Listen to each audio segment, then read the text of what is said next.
Hello and welcome to Irish Football Fan TV. Paul Tierney, your favourite referee, joined by Ger Browne. Ger, how are you?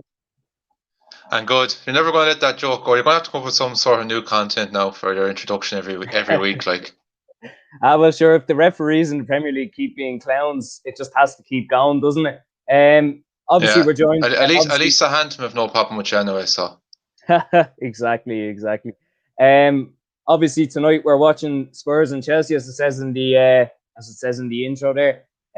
Matt Doherty is not starting for Spurs once again. Obviously, that's a bit of an issue for the Irish team, but hopefully that will change. It doesn't seem that Mourinho fancies him at the minute, but Jer, what are your thoughts on that? yeah, just almost a very quick start from Chelsea. A long ball over the top onto the head of Timo Werner. Gets a good purchase on it, but just the wrong side of the post. It did have Lloris quite worried, so almost a dream start for Chelsea inside the opening 30 seconds. With Doherty, yeah, not probably overly surprised. He didn't start Sunday's game either against Brighton. Didn't have the best of games last week against Liverpool, playing on the left hand side. I kind of felt, I said it on the watch along on Thursday or Saturday show, that I kind of felt maybe Liverpool kind of targeted him. He looked a little bit uncomfortable and a little bit uneasy. I kind of said that as well. I'm not kind of sure I get that kind of vibe that I don't think he was a Mourinho kind of signing. Paul was kind of saying that he kind of thinks Paul Nealon, he was taking the opposition. Mourinho's come out and praised him a good bit. Like, so it is a kind of hard one to know, but I suppose just something we were touching off air. The form of Aurier this season has been very, very impressive. So maybe it's just a case of that Mourinho does like him, but ultimately, at the end of the day, it is Aurier who's probably been better in form when it comes to that position. Yeah, definitely. It's unfortunate for Matt after getting the move as well, though. But again, I think the style of play doesn't suit him. We've seen him doing so well for Wolves because of the way they played the system with the 3-5-2 and even the amount of games they had as well. He was still constantly nicking goals. Got 7 last year, I think, which is great from right back. I mean, I've probably only scored 7 goals in my career, which says a lot, and I don't even play in the back line. But yeah, Matt Doherty, it's unfortunate, but hopefully, I mean, if Spurs keep going well in the Cup, obviously they got the Europa League coming back as well. I'm sure he will get a bit of game time anyway coming up to March, because we would like him playing in that side, whatever system Stephen Kenny does decide to deploy. Yeah, that's a good point there about seven goals last season. I was just actually thinking to myself while you were saying that I've actually only scored 5 goals in my career from under 14 onwards, and that actually includes pre-season friendlies as well. So only 3 actually in competitive games, and none at senior level. I've really lost topic what I was going to talk about there as well. But yeah, I kind of get that kind of vibe. I thought though that coming to Spurs would kind of suit him because he's coming to kind of one of the bigger teams, and like it was kind of obvious from, as you said, from his time of Wolves, that the system kind of suits him, that he's given that freedom to bomb forward in the back 5, and the defensively probably was a little bit weaker. I do think when it comes to that side of the game, in that battle position from an Ireland point of view, Seamus Coleman is better, and he's proven that down through the years.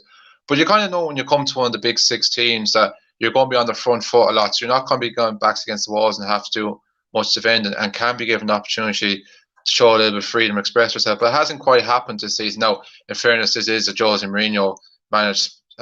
This is a Spurs side managed by Jose Mourinho, who's known for playing the most free-flowing attacking football. So it's hard to know. Like, you just kind of hope that he can over time prove himself with Spurs, and he won't end up just kind of being offloaded after one season just because it didn't quite work out. But look, there's still plenty of time. We're only just past the halfway point in the season. Spurs are still in the FA Cup, aren't they? They are, yeah. They've got the 5th round next week actually against Everton. They've got a League Cup final, and they're still, of course, in the last 32 of the Europa League. So there's going to be loads more games. Games are going to be ticking fast, rotation. Could be injuries, could be loss of form. So hopefully he'll still get plenty of chances to prove himself in a Spurs jersey.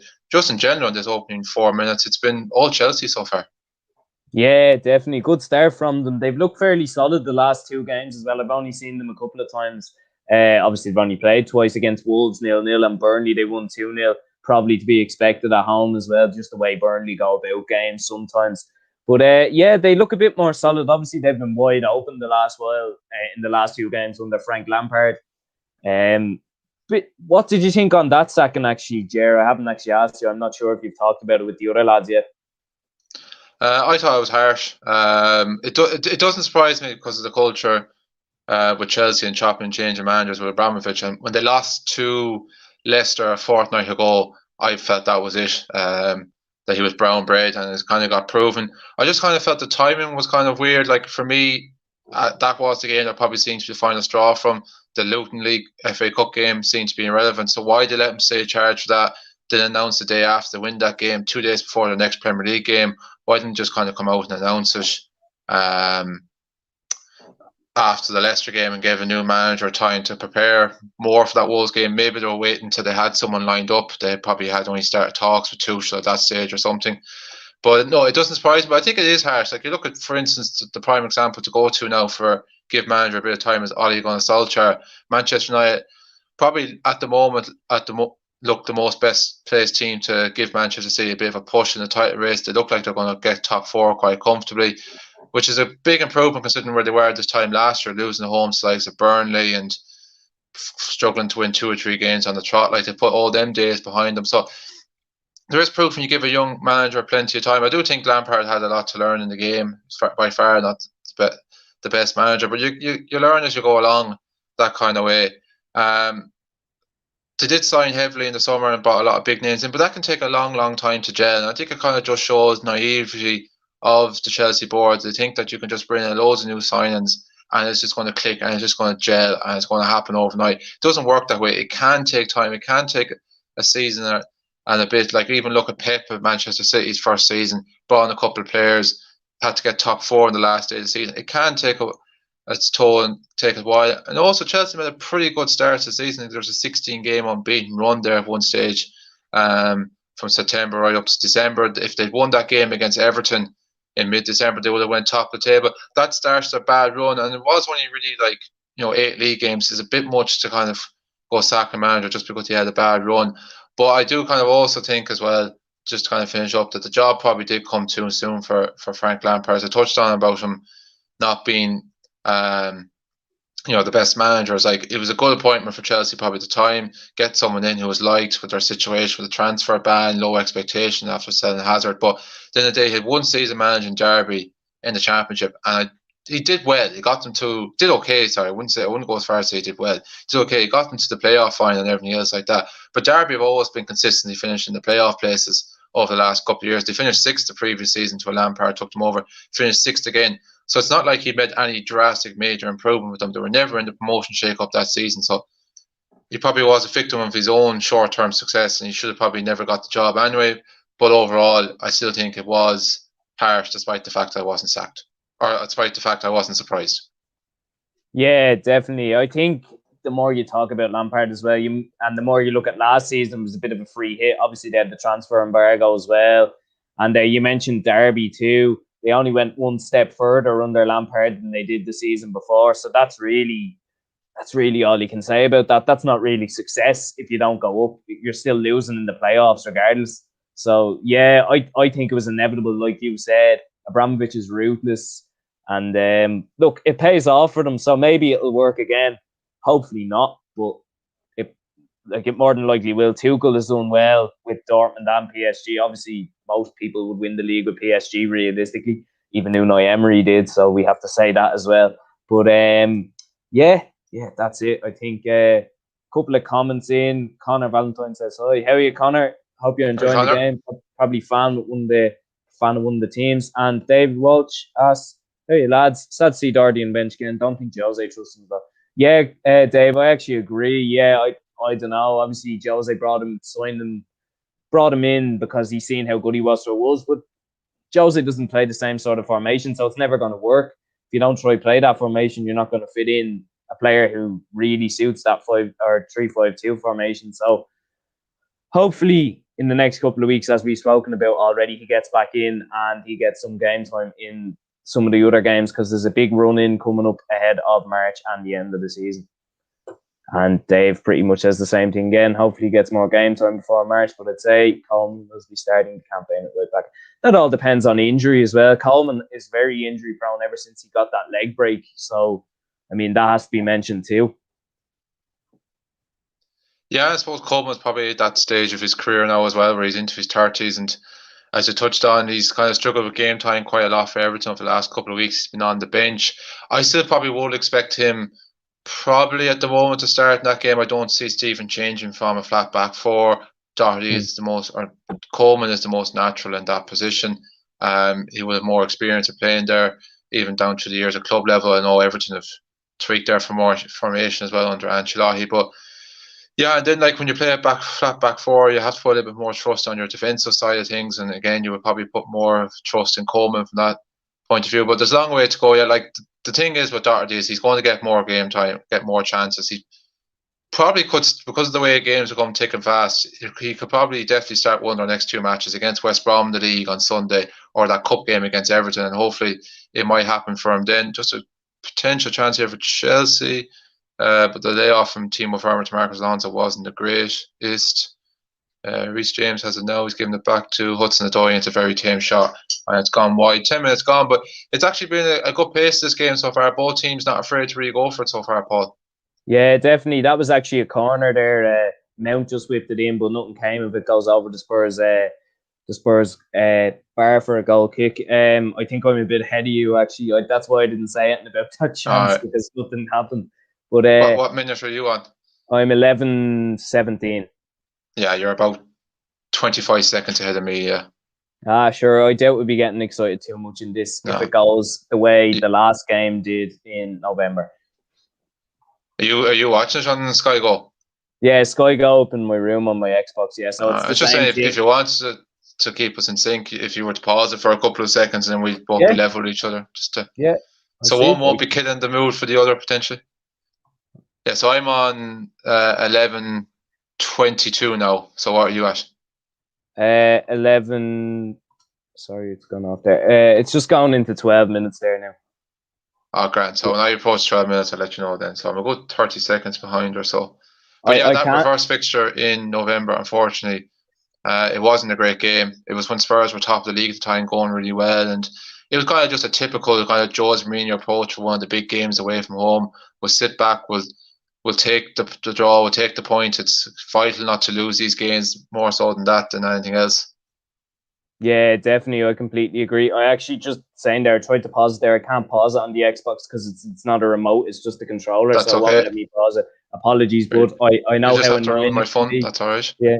Gary Spain was the same with me the other night for the Newcastle Palace game. He was saying goals before it went in. So that's unfortunate. But sure, look. You see, Gary Spain has such a knowledge of football, and it's just so in depth. He knows when a goal is going to happen before it even happens in the game. He's just that good. Yeah. He can tell. He's been around for so long. He just knows the story. He knows the story. That's it. Big man Shane Duffy is in. He says, "Hi, how are you, big man? How's it going? Good to hear from you again." And just saying for anyone else that's watching, we have 9 people watching at the minute, get your comments in, ask us anything football related. Try keep it football related, please, because that's the best knowledge we have. Okay. David Walsh. Go on, go ahead. I'm fresh from watching an episode of Ear to the Ground, so if anyone wants to get agricultural questions in as well, I actually feel I've got all the knowledge there from watching. Very good show, I have to say. Yeah. David Walsh says he has to stay quiet now. He's 12 seconds ahead of you, Ger. Yeah. Don't ruin it, David. I'll be kicking you out. And you'll be banned from the comments. And he also says Alan Browne will be starting right back in form in game time. What do you think of that one? Yeah, he's played a lot there for Preston over the last, I suppose, really since last season. Alex Neil kind of has pointed out before for his versatility. They can kind of play in a number of positions. It's not a natural position, but I've seen him play there a few times for Preston, and he's done okay for the job that's kind of required. But will I see him starting there for Ireland? No, I don't think so. Stephen Kenny, like for instance, less significant games like the Nations League, which was a good chance to experiment, didn't kind of see him as an option there. I know obviously maybe he mightn't have always been available with COVID and everything else like that, but I don't see him throwing enough at the international level. But it's probably going to be the biggest game of this campaign against Serbia away. So no, I don't see Adam Browne. If he does be in the starting team, which I don't think he will be either, I don't see him in at the right back position. But it is an interesting one. So it is good to, like, he's showing at club level, so it's always good to keep in mind as well for international level. if we are a little bit stuck for options, because who's to know? COVID's still going around come March, so we probably are going to face a couple of headaches again, like a lot of international teams seem to do. Yeah, definitely. He always seems to fill in wherever he's told to for Preston. He's been there a while now as well and done the business very well for Preston too. Very big Preston man. So I'm not surprised with that one. It's an option if we need it. Obviously, as you mentioned, COVID, and then we've had a lot of injuries the last while. Coleman seems to pick them up every second or third week, which is unfortunate for him. But yeah, again, it's looking like Matt Doherty and Seamus Coleman be fighting it out for that spot under Stephen Kenny. Dave is in again. Great to see Leo Connor vote fans man the match with Tranmere the last days. Another option, right? Yeah, I agree. We were talking about him the other night. He's done very well at Tranmere. I think he's better off there rather than being in that tough situation at Celtic at the minute. Maybe he would be playing, but he wouldn't be getting the best of support from the fans anyway, as the rest of them aren't at the minute. What do you think on that one? Sorry, just thought I had to burp there for a second. It's good to see. He's still a young lad. He's still only learning his trade in the game. As you kind of say, probably the way it's worked out from this season, it's probably worked out from. It's probably worked out from just perfectly to get away from what has been an unfortunate situation at Celtic, just with the atmosphere and environment. And he's better off maybe being away from that this season. It might hamper a young player's development in the game, and it is good to see. Tranmere has obviously the night had a good victory. They're only 90 minutes away from Wembley, and the EFL trophy or final, or as it's now commercially known as the Papa John's. Could it not get a better sponsor? I know. Okay, we won't go into a conversation on it, but Papa John's is the worst pizza. End of. It's literally like eating cardboard.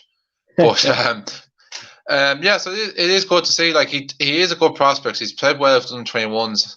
A couple of games I've seen. His senior debut, not the greatest opposition against in New Zealand, but he came in and he done well that night and got a good assist for the third goal for Callum Robinson. So he does look a good prospect for the future. And hopefully, it's hard to know what's going to happen after this. But maybe Tranmere keep him on. Maybe Celtic might offload him, put him on loan again. But you hope that it's a stepping stone now in his career, and he will be kicking on from this. Yeah, definitely. That's the thing. And as we keep talking about the lower leagues in England, there's a seriously good standard there at the minute as well. From what I'm seeing, you even look at the players in the Championship, League 1, League 2. They're all fighting for things. And you look at Tranmere, they're in League 2 and they're nearly getting to the final of that competition ahead of several League 1 clubs, the likes of Portsmouth. They're gone out of that. Charlton, clubs who've been in the top flight for several years. So it's good to see. Sean's in. He's asking about your GAA routes. Hi, lads. Think Paul Nealon let it slip in the video recently that Ger's a GAA man. You should talk all things GAA to wreck his head.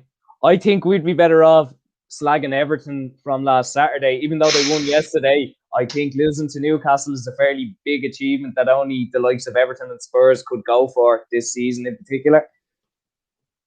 Unfortunately, slagging someone from a game last Saturday now is old news at this stage, Paul. And given our roots as winter football supporters in England when there's no League of Ireland, we can't have much to talk about after what has been a frustrating midweek. And Paul is very much on Clyde now 9 after Everton's victory last night. So I don't even think that we'll go down the route of slagging, unfortunately, Everton from this point of view. I'm kind of caught in a tricky situation because obviously two clubs, Liverpool, traditionally dislike the most. Manchester United and Everton playing each other at the weekend, but probably looking at the way things are at the moment, I could probably do with Manchester United win that game to keep Everton off our heels for top 4, because I don't think Liverpool are going to be winning the league this season, barring I think was going to be a bit of a miracle. So I don't see how Everton beat Manchester United would be much of a favour for us there. And as for GA talk, look, Sean, we can chat about it some time off camera ourselves and chat everything there when the Alliance Leagues and that resume. But for on air, we'll keep to everything with the game where you can't use your hands unless you're a goalkeeper. Yeah, definitely. The lads are coming in asking about that Papa John's comment you just made. No sponsorship coming in anytime soon. I don't think so. No, they still sell pizzas up at Rovers. I think obviously when fans are there, that's like, I know they obviously go with Supermax as well, but I know they have a little stand at Tallaght Stadium. So if fans are back soon, hopefully they can go and get a piece of cardboard if they need to. Wasn't John? There we go. Touche, Paul. All right, he's well in agreement with me. That's good. That's good. We'll keep talking about Newcastle's fine victory on Saturday morning. There's been so many games since then, but we'll keep talking about it. Yeah, as we said, get your comments in, everyone else. We have 15 people watching. Anything you want to ask about? Obviously, Sean asked about GA there. Do ask about it. We'll try answer not veering off topic as much as we can. So we'll go into something we seen today. Richard Chambers was talking about the TD, I think it was, the positive news for the League of Ireland on getting the funding from the FAI. That's good to hear. Good news so far. Funding for the FAI from the government. Sorry, my bad. Yeah, a lot more League of Ireland now obviously coming into the headlines. Obviously, we had the fixtures coming out there on Monday, which I'm sure we'll get into in a while. A couple of tasty games, particularly that South Dublin derby to kick it off. We've got the first division fixtures coming out on Monday. Still don't quite fully know what's going to be the story there, whether it's going to be a 10-team, 11-team, 12-team league. I presume they'll probably do something similar to last season. They'll draw up a draft for all potential fixtures anyway. But yeah, it's good news. Obviously, I've seen something as well. I'm not sure how true it is. Maybe you might be able to throw a confirmation status on this, Paul. But the Watcher LOI doesn't look quite good for this season, which is disappointing. Still don't seem to have any main TV deal, which is a disaster, particularly at the moment in a situation where you can't get fans into the game, and having TV deals is so important for survival, particularly of leagues like ourselves. But no, that is great news to get it back up and running. Obviously, as well, with COVID restrictions, we are also running into the possibility of teams possibly only having limited or potentially no pre-season friendlies. I know a lot of teams are back to pre-season training this week, but it's looking, I can't see any teams getting any pre-season friendlies in before the 5th of March, which isn't ideal. You're looking at best, 2 weeks of friendly games, 3 games potentially max isn't ideal for a lot of teams. I know Rovers and Dundalk already have the President's Cup final to look forward to a week beforehand, so they're guaranteed to get some sort of action in there. But yeah, like I said, the news coming from Richard Chambers, just seen the tweets myself there before the news. It is good, and it's good to kind of see a bit of backing like that and someone kind of getting behind, and hopefully now that it's a case of sticking true to the word. Yeah, definitely. That's what we need. Obviously, the league does need help this season. Obviously, they played pretty much a full season last year without fans there. Well, pretty much, there was times where fans were allowed in, times where they weren't. It was very up and down, particularly the Dublin clubs. Obviously, it'd be a lot more difficult for some of them because I don't think they were allowed to have fans in at all for a lot of it. So that's very disappointing for them. But yeah, hopefully something is in the works. And you spoke about Watch LOI. It doesn't look likely that it's going to be back this year. Sorry, something's happened here. Penalty for Chelsea here. It's coming up for you now. Sorry, I know you're a bit behind. Timo Werner taken down in the box by Super Eric Dyer. Once again, he shows his class. Eric is Dyer. Yes, he is. I think they're looking at oh no, it's fine. It's all fine. Terrible. Oh. What is it? It's just come up here for me. What is he doing? He could have given away a penalty a couple of seconds before that because he lunged straight in as well. I have to wait and see the replay because in fairness, the ball into the box was a fantastic ball out from the back. I'm not quite sure who played it. It was Aspilicueta. He's well onside there for me. Yeah, but just straight away, even as Vermeer first initially goes to make contact, Dyer just absolutely lunges in. He's consistently still on his feet, doesn't even kind of get back up, and ends up then just stupidly tripping him. Like if he gets back up, he has a bit more control of his body and his balance, and he's not swinging around like a child that's only starting to walk. It's absolutely idiotic behaviour from such a seasoned professional pro. He's well into his mid-20s at this stage. So Jorginho stepping up to take the penalty for me. Paul, you already know what's happened. So yeah. He scored. He put it in the. He put it past Lloris, and that's 1-0 to Chelsea. Jorginho actually has a very good penalty record for Chelsea, and for Italy as well. Obviously, he's missed a couple as well. But in terms of both teams seem to get a lot of penalties as well. Jorginho puts it home, and Chelsea are in the lead at the Tottenham Hotspur Stadium. Probably a preferred result for me, as I am an Arsenal fan. Just slightly, we'll say, just slightly. One more comment in. Avonmore Fresh Milk is in. He says, "Story, lads. How are you, bud? How's it going? How are things? Loving the profile pic. Yeah. And yeah, as I said, there's 10 people watching. Get your likes in, get your comments in. That's what we need. And obviously we'll go back to, I was talking about Watch LOI. You mentioned it yourself. I don't know. I mean, I heard something that it wasn't coming back today, maybe, and then I heard something that the FAI are thinking of bringing something else in. I mean, I don't know what's. I don't know. I think we need something anyway. Maybe RTE and Air to maybe step it up a bit and show a couple of more games. Obviously, they've got the ability to be able to do it. They just don't seem to want it. Maybe it doesn't suit them. But yeah, it'd be nice to get Watch LOI in. But I did hear that the FAI felt it wasn't financially viable or something. But I mean, sure, look, I don't know what to say on it really, to be honest. Hopefully it is back because it was a very useful asset when the games were not live on RT or Air. Yeah, which was a regular enough team last season. Something's going to have to be brought in because we are looking at a similar situation to the season ended last year. There isn't going to be fans in place by March. Let's be brutally honest. Like when the league starts, it's 2 weeks after level 5. So at best, we're going to be in level 4. So forget about having any fans in stadiums, realistically speaking, for March, April, and possibly May.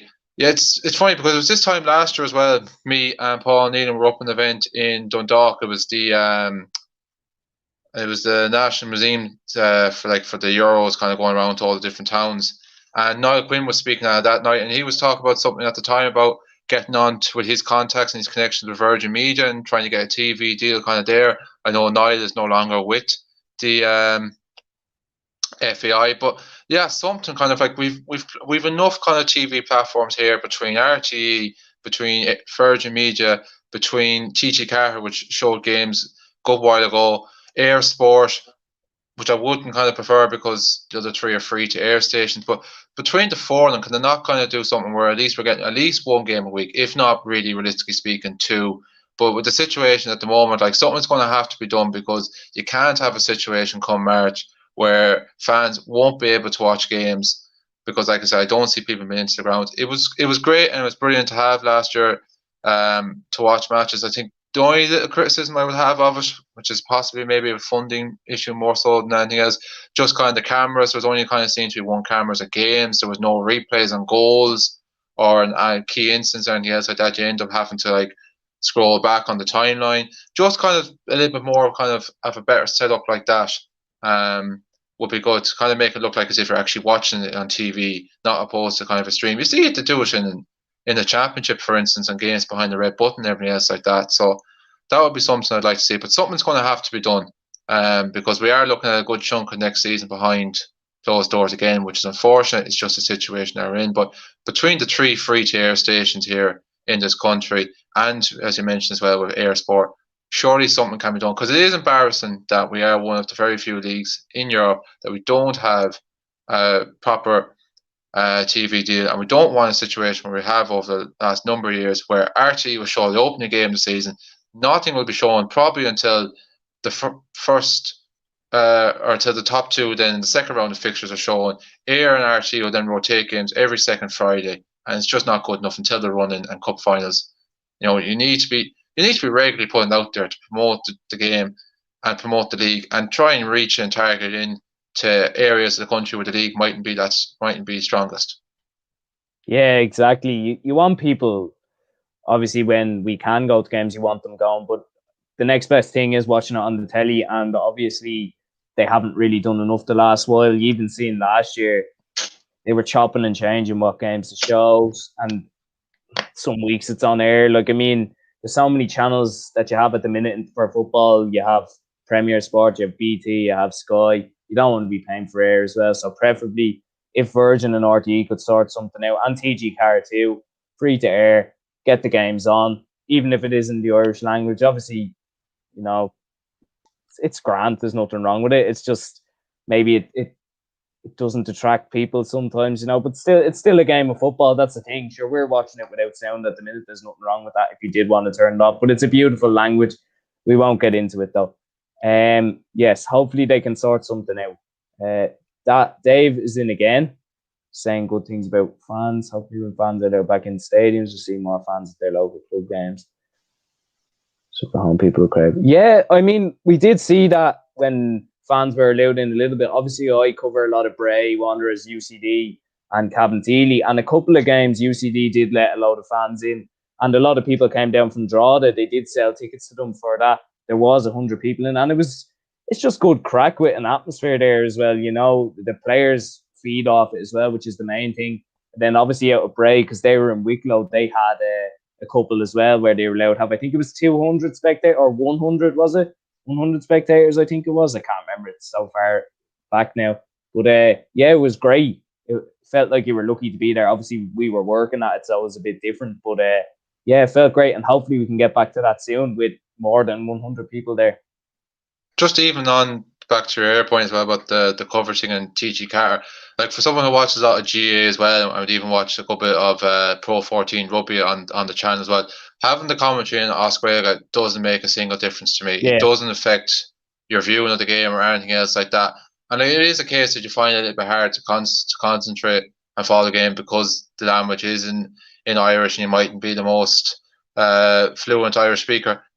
A lot of local radio stations are very, very good to broadcast matches as well. LM, FM always broadcast Drogheda and Dundalk matches. The Cork radio stations, Shannon side are very good with Longford, and I can see that increasing now with them back being in the Premier Division. Ofen FM with Sligo, just kind of like match it up. Like, you know, the TV's usually always a bit ahead of the radio. Pause it, you know, put the radio following the same length of the game or whatever else like that. But even just something I was kind of thinking of as well when you were speaking there, like if we don't get LOI, watch LOI back. But like we're seeing here, like we're here on a YouTube channel, like platforms like that are now so massive. Like TG Carter have been fantastic to, you know, when there's numerous GA matches, particularly as it was last year, and not every game could get televised because there's a quick schedule them. But put games on their YouTube channels. They've been fantastic for that at underage and club level. Down through the years, why can't they do something similar to that? RT have a YouTube channel. If it's a case of like, you know, that it just they can't put on TV for whatever reason because of scheduling and, you know, this, that, and the other, stick it on a YouTube channel. At least it's there for people to go and watch. Stick it on your player. They've done it before for GA and rugby matches as well. And I think even the Irish women's hockey team, if they were on the RT News Now channel, like it's make use of them channels so we don't have to watch repeat episodes of the news every 15 minutes and watching news that actually happened 3 hours ago. Like there is plenty of platforms out there with channels and with YouTube, with TV channels, YouTube channels that like just get games out there. Like there's no reason why.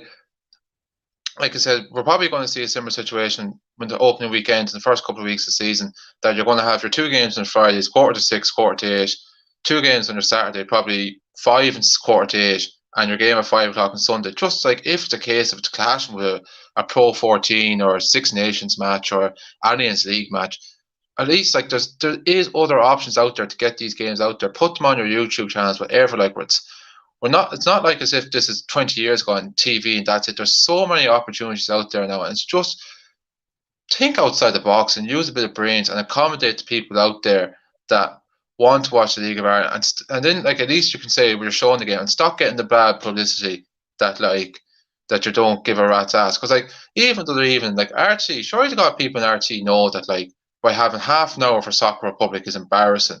They didn't even mention the League of Ireland fixtures came out on the 6-1 News, the only sports bulletin they have during the day on the Monday evening. Like, sure to God, someone has to be sitting there from a production point of view and thinking, like, this is wrong, this is embarrassing, we know we're going to get staged, but they still don't do anything about it. Yeah, it's shocking, all right. The league always gets a backward seat. I seen something the other day. It was one of the players posted it. I think they were saying, oh, the GAA got mentioned. There was some draw done.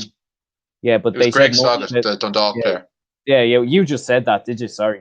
I'm repeating, man. Yeah, I'm repeating you. Sorry, my bad. But yeah, no, which is like that's like, I mean, that's so childish. Like for it, it's obvious they just don't have an interest and don't want to know, which is unfortunate considering they're a leading broadcaster as well. Dave is in again. He agrees about the language. Doesn't affect it. Sick of the English commentators. I do agree with you on that. Some of them are very, very tiresome at the minute. Sure, here I am. He's listening to us too. We're the main commentators tonight. Paul Tierney and Ger Browne. We're the commentators tonight. Fantastic. That's what we want. Thiago Silva is going off injured for Chelsea here. I actually missed what happened there, but he's going off. I think he got a bad knock there. But yeah, he's going off. And our friend Andreas Christensen once scored at the Aviva. He is coming on for Chelsea. I'm not a big fan of the Aviva. The 5-1, did he not score Did he that score day? that night? Oh, yeah. I think he did. Well, a lot of people. I blocked that game out of my mindset. Bentner scored that night as well. I remember. Bentner scored the last one from a penalty. Yeah, I don't. There was Chris was Christian credited for one of the goals. Remember, there was a doubt whether it was a known goal or not. Yeah, I think it was. It would have been the first goal. Yeah, I think it was from the corner. That's right. Yeah, I think it was anyway. I just remember he was playing anyway, and him and Thomas Delaney were always hassling in the box anyway. That's one thing. Yeah. Try get that out of our heads. Dave Walsh, pausing the game is a good trick when the radio behind. Don't work when the radio is ahead. Good point. Dave is very active in the comments tonight. Thanks very much, Dave. And if anyone else is watching, you just want to have your say on anything, please give us a shout. Dazza does have an interesting comment here on Jesse Lingard. Hit the ground running last night. He certainly did. 2 goals last night for West Ham on his debut. Yeah, good start, but it's interesting to see now whether he'll kick on from that or not and everything else kind of like that. It's a bit like everyone kind of saying about Liverpool today and even Gary Neville, but I wonder maybe was it just a wind-up match from him saying, oh, that's it, like they're back and they've turned the corner and it's the old Liverpool game. Like, how can you tell it's only 2 games and it got proven the other night, like, by losing to Brighton. So the same with Jesse Lingard, obviously, look, you couldn't have asked for much more from him from last night. Do think his second goal, I think Martinez, the Aston Villa goalkeeper, won't be too happy with himself. Just the power kind of better. But yeah, it was very interesting for a man who barely kicked the ball for Manchester United this season, just kind of how sharp he was last night and how he was decided to keep going and running and keep fit. Like he very much is a confident kind of player.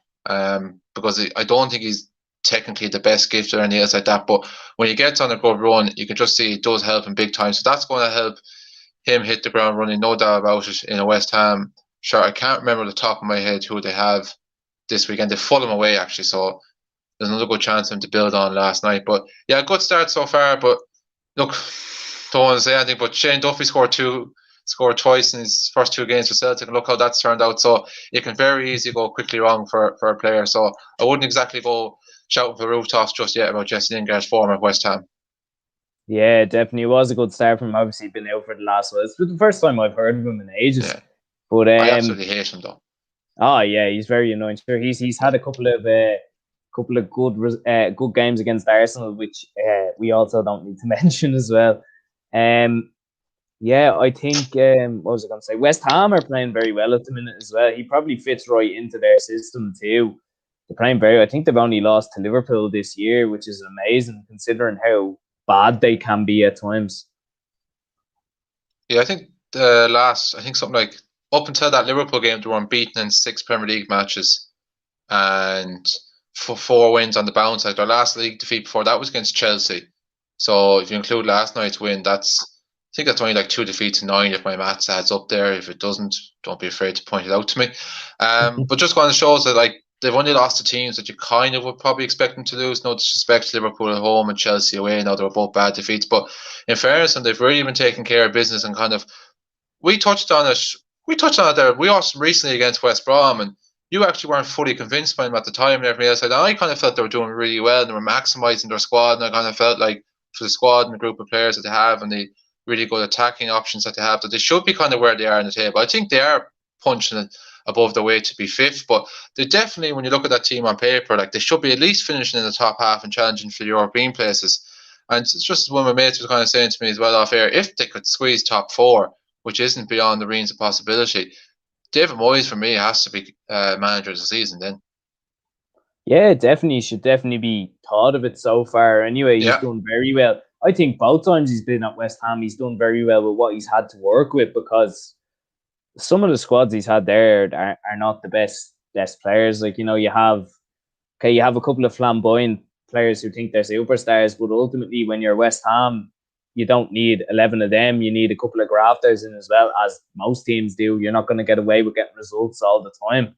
So yeah, I think he's done a great job. And yeah, I mean, if they keep going, at least that'll knock one of the big teams out of the top 4. Anyway, that's one thing that we can look forward to if they do keep going.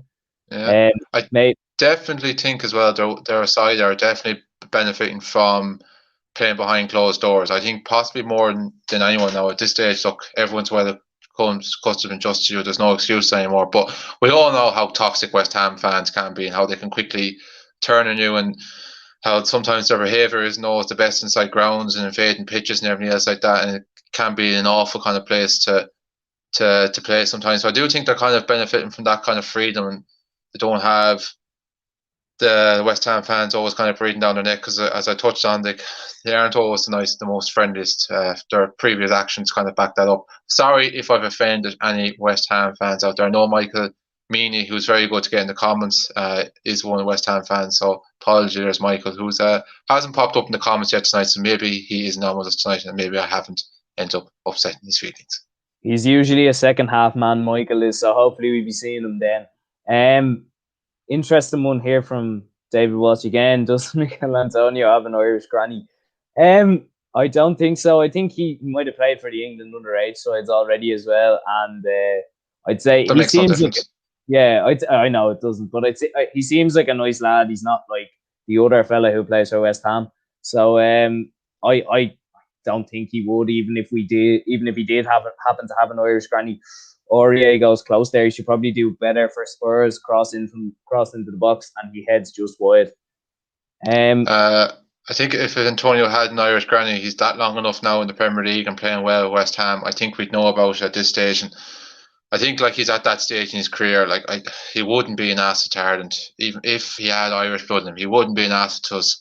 I think long term. I think going forward, yeah, maybe you might get some out of this campaign, but he's at that stage in his career now. He's gone into his 30s. I don't think he would be someone who could adjust to playing international football alongside playing Premier League football. And no, like I said, I think we'd know now if he had any Irish blood in him. If his name was Michail Antonio, there might be some hope. But I think Michail Antonio, there doesn't seem to be much of an Irish connection there. Yeah, I just seen Aurier's chance. Probably Spurs' best chance of the game.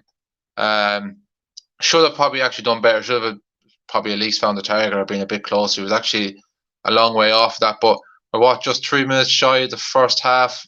Probably haven't kind of kept as much an eye on this as I did in the opening kind of 20-25 minutes. But Chelsea looking comfortable. They seem to be playing with a bit of newfound confidence that they definitely would have gotten that victory against Burnley last Sunday. And obviously there's always the stigma as well of the honeymoon period of manager, and players can bounce off that too. But yeah, I think Thomas Tuchel provided it says the way it is at the moment. We're going to that dressing room very happy, and just saying more of the same, lads, because you do get the vibe and get the feeling Chelsea could ice this lead.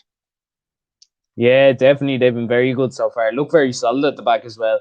Spurs again look very, very Jose Mourinho like, dogged, sitting in, not holding the ball, not making any passes, just kind of sitting there, making it tough for the teams not to break them down. Well, they're already run down. They're gonna have to change something at halftime. Obviously, Harry Kane is out, but they do have Gareth Bale on the bench anyway.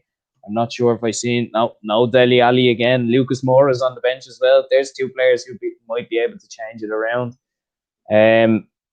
Daniel Keegan says, obviously we've spoken about this a lot the last couple of days, and do have a video on the channel as well if you do want to have a look at it.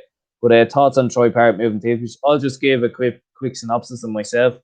I think it's a good loan move from. Obviously, it didn't work out at Millwall. It's a tough place to go to, Millwall. You have to be the right sort of personality, the right sort of player. So I think it's a decent move. It's a tough league. I'm sure he'll get a load of game time there because they've still got loads of matches left, Ipswich, and they're fighting for a playoff spot. So a good run of form for the club as well. We might be seeing them in a promotion race this year. Lovely plug there, Paul. I mentioned the video on the channel as well. The marketing instinct in you coming out. Good to see. Has to be done as right. Fair play to you. Troy Parrott, yeah, I think so. I agree with you as well. I think he's that low spell, 14, 15 odd games. I think he played with Millwall, could be more. I think it still stands to him. Like, he only, as you've seen today, it's his birthday. He's still only 19 years of age. So that's as a teenager. Like, if, there's a lot of 19-year-olds out there that only got their leaving cert results last August or September. Like, so just shows you how young he still is. and everything else like that. I think we just kind of got carried away in the hype with him because he was banging in goals for Spurs at youth level in the Champions League and got a couple of senior appearances. And we all just thought like he was going to take to a duck like to water in senior football. It doesn't happen like that when you're playing against players that are much older and physically stronger than you. But like I said, like it still was good experience from him. It's not too often we have many teenagers playing the championship, so I still think he was doing well. And yeah, hopefully this will work for him. Like maybe this kind of loan move might prove, and hopefully we'll be looking back in a couple of months and saying, yeah, that this was the right move from that. Probably that step from playing the championship at the time was just a little bit too soon for his development. Going down to League One with standards a little bit kind of off, it gives him more chance to kind of grow and develop and bring on his game at senior level. It probably goes to show as well, and we need to be patient with him. Like there's a lot of people probably out there. I know Mick gave him a senior cap, take it that like, oh, if he hit the ground running with Millwall, he's going to go in the senior squad. He's still eligible for 21 for the next campaign. Maybe it might be no harm if he stays and plays there for a good while, and that he's still a little bit off senior level. Even look at someone like Adam Ida, who's played a fair bit of championship football this season. He still looks a little bit off international standard just yet. Just looks a little bit too soon for his development. But yeah, hopefully he can get the goals going, get Ipswich back up that table. They're having an okay season. That's probably been generous some under Paul Lambert. They're a huge club with great tradition, winning leagues and UEFA Cups back in the 80s. Even nearly got Champions League football under Ger Paul one year. I think friends of the channel, Matt Holland, was with them that season. So they are a good traditional club. It would be nice to see them back up at least at championship level. And hopefully this will happen for him. Like he's still very, very young, so we have to give him kind of time and benefit of the doubt. And hopefully he can get the goals in League One and it will start standing to his career. Yeah, definitely. I think, as you mentioned as well, he is still very young. He's still playing above his age groups. Obviously, with the under-21s, he's playing for these clubs as well, senior clubs. It's great for him. I think it's a good move. You mentioned Ipswich; they're a big club. There's a lot of big clubs down that division at the minute as well, so it'll only be good for him. And obviously, it just wasn't really working out at Millwall, so it's the right decision in my view. Yeah. So Chelsea are in again, and it's a good block by Eric Dyer. He makes up in some capacity for that penalty he gave away. I think the ref's just about to blow for half time here. I'm not sure. Yeah. Half time, and Chelsea are 1-0 up at the Tottenham Hotspur Stadium. A penalty from Jorginho after Eric Dyer done what Eric Dyer does and takes down a Chelsea player in the box. Timo Werner it was. So yeah, 1-0 at half time to Chelsea at Tottenham Hotspur Stadium. Please get your comments in, guys. Anything you want to talk about, Irish football related, English football related, even German football related. We're good friends with the Germans after they were the first ones coming back with the football in the summer. We all loved them for that. So get your questions in. We'll have a chat. Obviously, where are we? They actually were the second ones to come back in the summer, but sure, we'll let you off. Sorry, Belarus, wasn't it yet? Super. Well, Belarus never stopped. I was going to say South, the K-League. They came back a week before the Germans, but I suppose we wouldn't really have had much of an affection towards that league anyway. But yeah, the good old Belarusians kept us going, kept the juices going during April when it was a tough month. Thankfully, we've good and proper football to watch during this lockdown and the last one, even though it is difficult with the long evenings. But I suppose, look, we're into a traditional spring time of year, and the evenings are getting longer now. It's 6 o'clock now before it gets dark here in the west of Ireland, so I have to take a small bit of positives, I suppose, are out there. Yeah, definitely. It's we're getting there, and that's all I can say on it. We'll leave that back. There's no more comments in at the minute. So as we said, lads, get your comments in. We'll have a chat. One more thing you did mention that we should talk about is Caoimhin Kelleher last night. He was starting for Liverpool. Obviously, they were unfortunately beaten 1-0 by Brighton. How do you think he got on? Overall, in general, I think he done quite well. He made a couple of good saves in the second half of that game when it actually looked like Brighton were going to score again and put the game beyond reach instead of Liverpool getting back into it. He got a good one. I can't remember who had the effort for Brighton, but he kind of made a good save to kind of just push it away, and Henderson then got a good challenge in to put it out for a corner, and he saved one as well from a cute angle. When the ball was pretty much kind of just drilled at him, but he did what he had to do. There were only kind of really 2 times he was kind of called upon in terms of action and making saves. In general, the ball at his feet, he done okay. Didn't look under pressure, didn't give the ball away or put himself under pressure, like I said, in terms of not finding a Liverpool teammate. Just the goal possibly could have done a little bit better. I just think his positioning wasn't kind of great. Like, it wasn't the most kind of Fisher struck shot. It kind of hit off the Brighton player, didn't probably know the most about, and just kind of spun into the air. Nat Phillips probably should have dealt with it. But I just kind of felt that, like, if his position was more central in the goal, he could have actually got across to it. He was kind of standing a little bit more towards his left when the shot was taken, and just couldn't probably get across in time. But I didn't see anyone kind of pointing the finger at him or blaming him or anything else like that. I think Phillips kind of got more of the blame for not dealing with the initial header back from Dan Burn. But no, overall in general, done pretty well. Like I said, made a couple of saves in the second half when Brighton came close actually to putting the game beyond reach. Like I said, look grand, look comfortable with his feet, which is something Klopp will always look for in the goalkeeper. That's why he's now number 2 to Alisson. It will be interesting to see Sunday. Like, it's apparently it's an illness, well, it's not an injury. So, like, if it's not COVID and it's just a cold or a flu or anything else like that, you think he could be back by Sunday. But that could be a big opportunity for him on Sunday against Manchester City. And if you can handle the pressure of a big clash against one of the big 6 in the Premier League and come away doing well from that, like, from a mental side of things, he should be well able to handle a big World Cup qualifier then for Ireland in a couple of months, which is something that people will be looking at, saying if you can handle big games for Liverpool, then you can handle big games for Ireland. He's playing more regular football than Darren Randolph at the moment, who even is injured at the moment for West Ham. So he's definitely put himself in a good contention to be number 1 come March. Yeah, definitely. I mean, it's good to see him getting game time as well, because obviously he had that game last year in the League Cup, the 5-5 against Arsenal. And I mean, goalkeepers never really want to concede 5, so it probably wasn't a good thing for people seeing him for the first time. Maybe he's done well in the games he's come in this year. I didn't see the game last night, but you've said he done very well. Yeah, I mean, it's a debate at the minute about who starts for Ireland in goal. Obviously, Darren is injured. We don't know how long it's going to be for. When he does come back, he's probably only going to be on the bench unless Lucas Fabianski does get injured, which is unfortunate. Yeah, you don't know what Stephen's thinking. There is 3 games in March as well, so maybe the Qatar game could maybe start Darren for the 2 games if he is fit in the qualifiers, and then give Caoimhin a chance in the friendly game against Qatar, and we can move on from there and see what happens. But good to see him getting in, and unfortunate result, but look, that's the way. That's football, unfortunately. Push Bosch is in the comments. He says, "Hi, how are you? How's it going?" Consistent commenter. Good to hear from you again. If you have anything to ask us, let us know what you want to ask. Big Finn Harps fan, so he is there.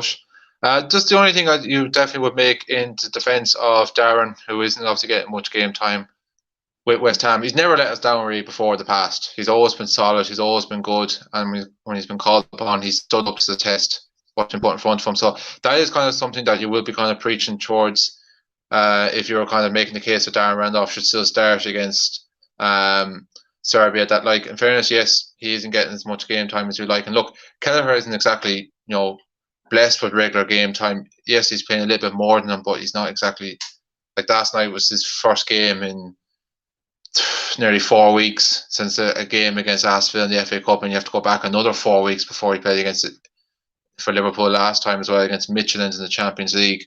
So that is kind of a case that you will point towards for Darren Randolph. And I don't think it's experiencing as much as a hassle, because, like, at the end of the day, if you can cope dealing playing with Liverpool in big Premier League matches and big Champions League matches, as Kelleher has now handled over the last couple of months and can boast his CV, I don't think that's kind of a big thing. But definitely with the fact that, like, look, Darren's never let us down before. He has been solid. I think Didi Hamann made a comment in the last campaign under Mick McCarthy after the Switzerland match away that, like, he's probably the best goalkeeper we've had since, when we say Shea Given, we mean when Shea Given was in his pomp in the Premier League with Newcastle and everything else like that, because obviously you look at Shea Given at the Euros, and then the goalkeeper situation between him, David Ford, we never really kind of got a good established number 1 for quite a while. He's nailed down that problem ever since he came in against Germany. It hasn't been an issue of the last 4.5 years. So yeah, you do have to say that's one kind of pro in favour of Darren Randolph when you're going through the list for who should start against Serbia. Yeah, definitely. I think, as you mentioned, Darren's never let us down. He's been brilliant. You mentioned the goal he set up for Shane Long in Germany that time as well. He kept a load of clean sheets as well. So, yeah, definitely. I mean, we can't be ruling him out, even if he isn't starting for West Ham, which is unfortunate. But Fabianski has been starting for them since he signed, basically. So that's just the way. I always thought Darren was a bit unlucky to get dropped by West Ham when Joe Hart came in that time, because Joe Hart was, wasn't really great at the time, to be honest. He'd been getting a bit of stick. Obviously, he went to Italy, didn't do too well over there. City, Guardiola didn't fancy him, so I always thought he was quite unlucky to be let go by West Ham and dropped at the time as well. I think the only thing as well, and it's definitely something that Stephen Kenny would have surely had been thinking of when he got the job back in April.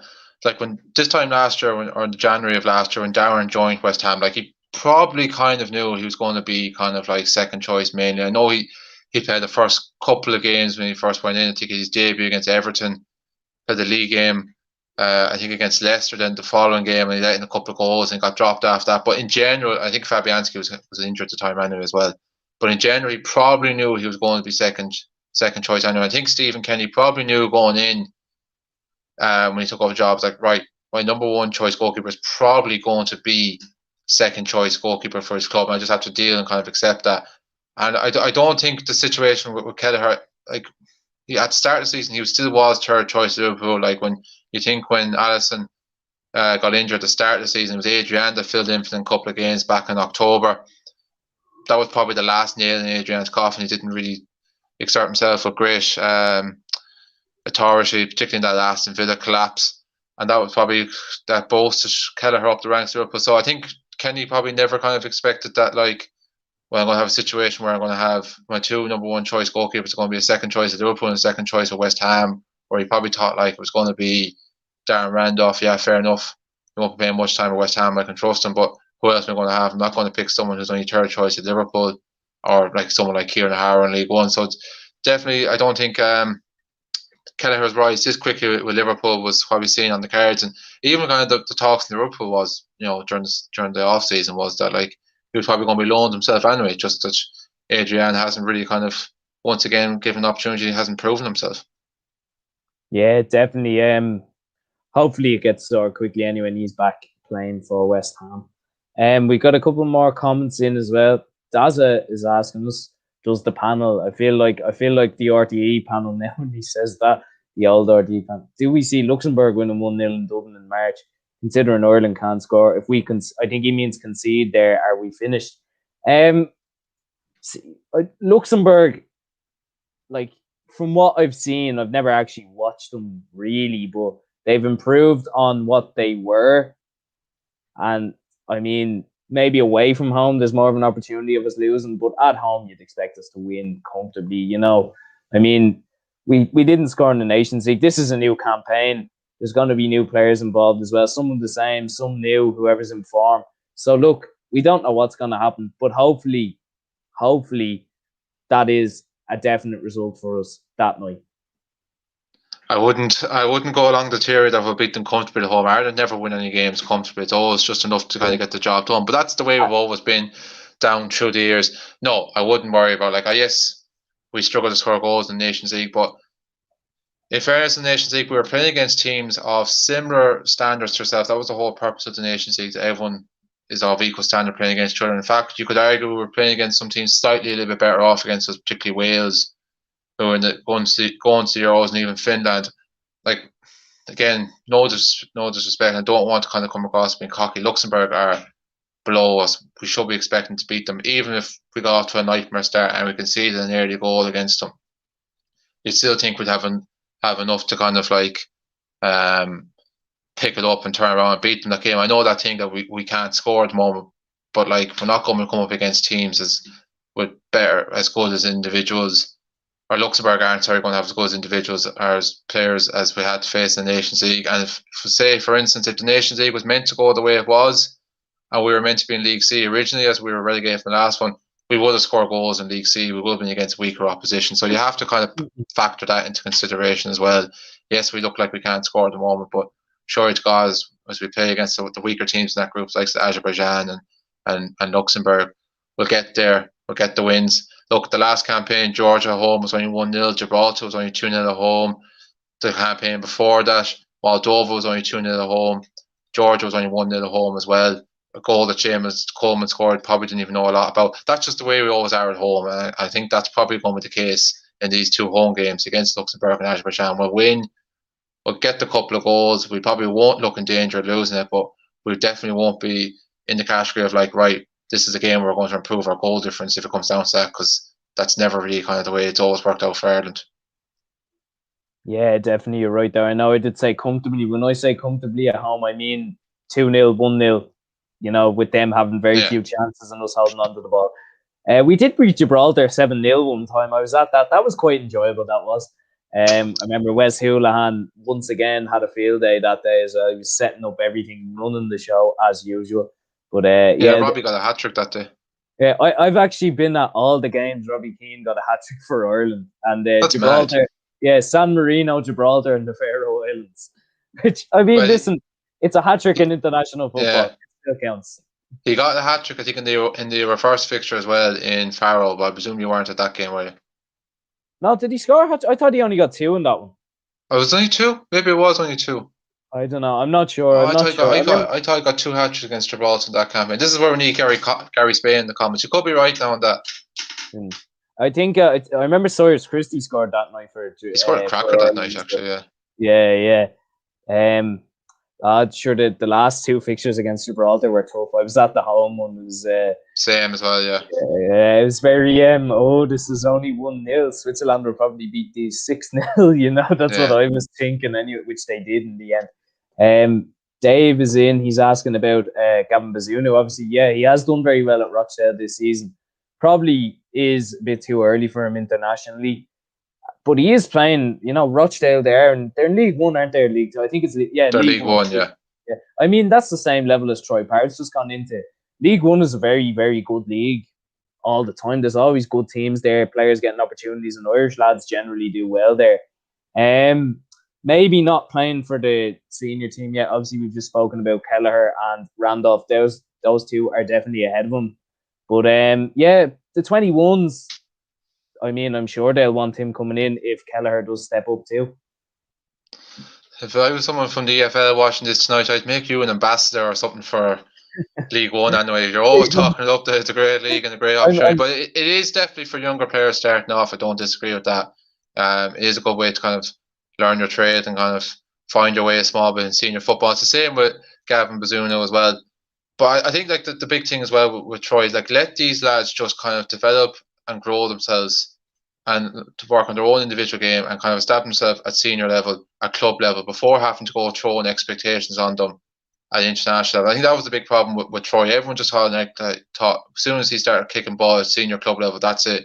He's going in there in the squad because he's going to take off club level. It doesn't kind of work like that. Didn't quite work out for Millwall, but still an experience that's going to stand to him. And it's the same with Gavin. Just don't be kind of putting pressure on that. Like he's already been talked up for senior squad. He's still a long way to go. He's still a young lad. He's doing well. He's getting a good first season under his belt. But let him kind of finish out his first season. Like you can't kind of. People just need to kind of calm down at a small bit. And like I said, we're not that bad off for our goalkeepers at the moment. When you take into consideration that we have Randolph and Kelleher at the moment, and even Kieran O'Hara, in fairness, hasn't really put a foot wrong anytime he's played for seniors. Bazunu is a great prospect for the future, but let him kind of still work away doing the 21s, and when the time is right, he could get in the senior squad.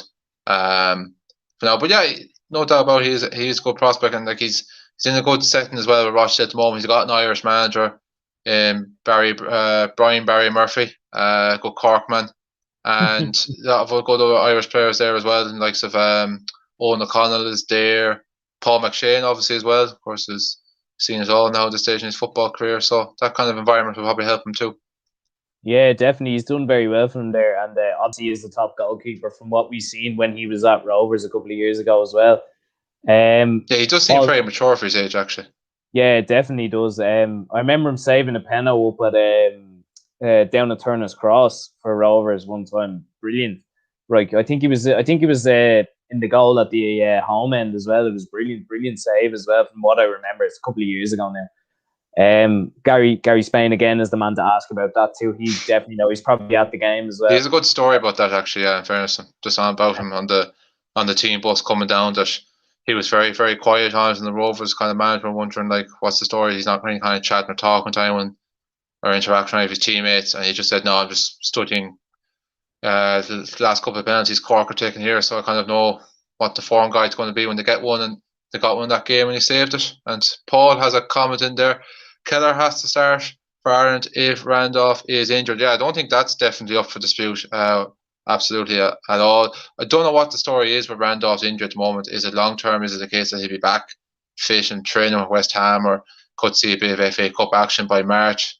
But definitely, if Randolph is still going to be injured by March, I think there's no dispute whether it's going to be Kelleher in goals or not. But if he's back fit, then that's where I think the question marks might raise up. Do you go with the young lad who's established a career for himself and has handled the pressure well, playing for one of the biggest clubs in the world, or do you go with someone who mightn't have played as much, but he's never let us down before in the past? Yeah, obviously, just to mention before I go into that comment from Paul, the second half is underway, 3 minutes in. Chelsea still leading 1-0, but Spurs have started a bit on the offensive here. They've just given away a foul, nearly getting a shot on goal. Son fouls it. Son's actually a very dirty player, I'm not going to lie to you. Yes. He just put in, but he's always fouling every time. If he's not banging in a goal, he's fouling. But yeah, Spurs have started a bit more offensive, thank God, because it was Chelsea just kind of knocking the ball around there for a bit. Back to Paul said, yeah, I completely agree with what the two of you have said. It's the way he's the next thing to Darren Randolph when he's not playing. So definitely, I completely agree with that one. He also says, Sean O'Donovan, get up out of that GAA. And he also has a question. Ger, is that a haircut? No, not since I was last on air. No. I don't know what Paul's looking at there now, to be brutally honest. Sure, look. You couldn't say if it's a haircut or not. The guards would be after you. They'd be giving you fines. Yeah, there's definitely loads of guards on their free time to have the Irish Football Fan TV watch-alongs on their phone. It's fair play stuff to do. You never know. It's very quiet out there at the minute. Bobby McMates asks, will we be doing lives for the qualifiers? Yeah, I'd say so. Anyway, obviously we will have one person at the game if it's at home, and Gary Spain, I'm sure, will travel away. I'm sure Paul would like to travel away too, if possible. But we all would. Yes, we would, most definitely, even for games where there is no fans. But yeah, definitely, I'd be up for doing them anyway. It depends on what night for me. Obviously, I do work as well, and I have college too. I know it's the same with yourself with work too. So yeah, obviously it depends on what night it is. Obviously, the qualifiers are very spread out from Thursdays to Tuesdays usually. So it depends. But I'd like to anyway. I'd say it'd be a bit of crack, and obviously we did do it for a couple of the friendlies on the playoff as well. Yeah, we did. I think we did nearly every game last year. I think the only two that springs to my mind that we didn't do a watch along for were actually the first two matches, the Bulgaria game and the Finland game. So I definitely presume there's enough of us involved here in Irish Football Fan TV. There's a lot of lads that you might necessarily always get to see in the background and stuff like that. But if obviously internet connection and Wi-Fi is good enough, there'll be plenty of options to hop along and join for that one. Paul, obviously, all going well, will be at the Luxembourg game. Gary, I think even if Gary definitely should be at the Serbia game, I think even the guards, excuse me, they can go outside his 5K and get on a flight and hop over to Belgrade for that game. And it's just come up in the comment there to confirm Gary will be in Belgrade. The Qatar friendly in March, is that the home game or the away game? I think it might be the home game. I'm not sure. Yeah, we'll have someone at that game as well if it's home. Obviously, sometimes Gary can get caught. Like he got caught the last time, for instance, he was over in Bratislava for the playoff, so he couldn't go to the Finland away match because he was in his quarantine. So, it'll be interesting to say. It is great at the moment with these away matches that we are one of very few, probably the only Irish media outlet at the moment that has people at these away matches. A lot of the main journalists and broadcasters wouldn't actually be out now for away matches at the moment. Yeah, I think what Paul's saying there is that the Qatar game is at home. At home, yeah.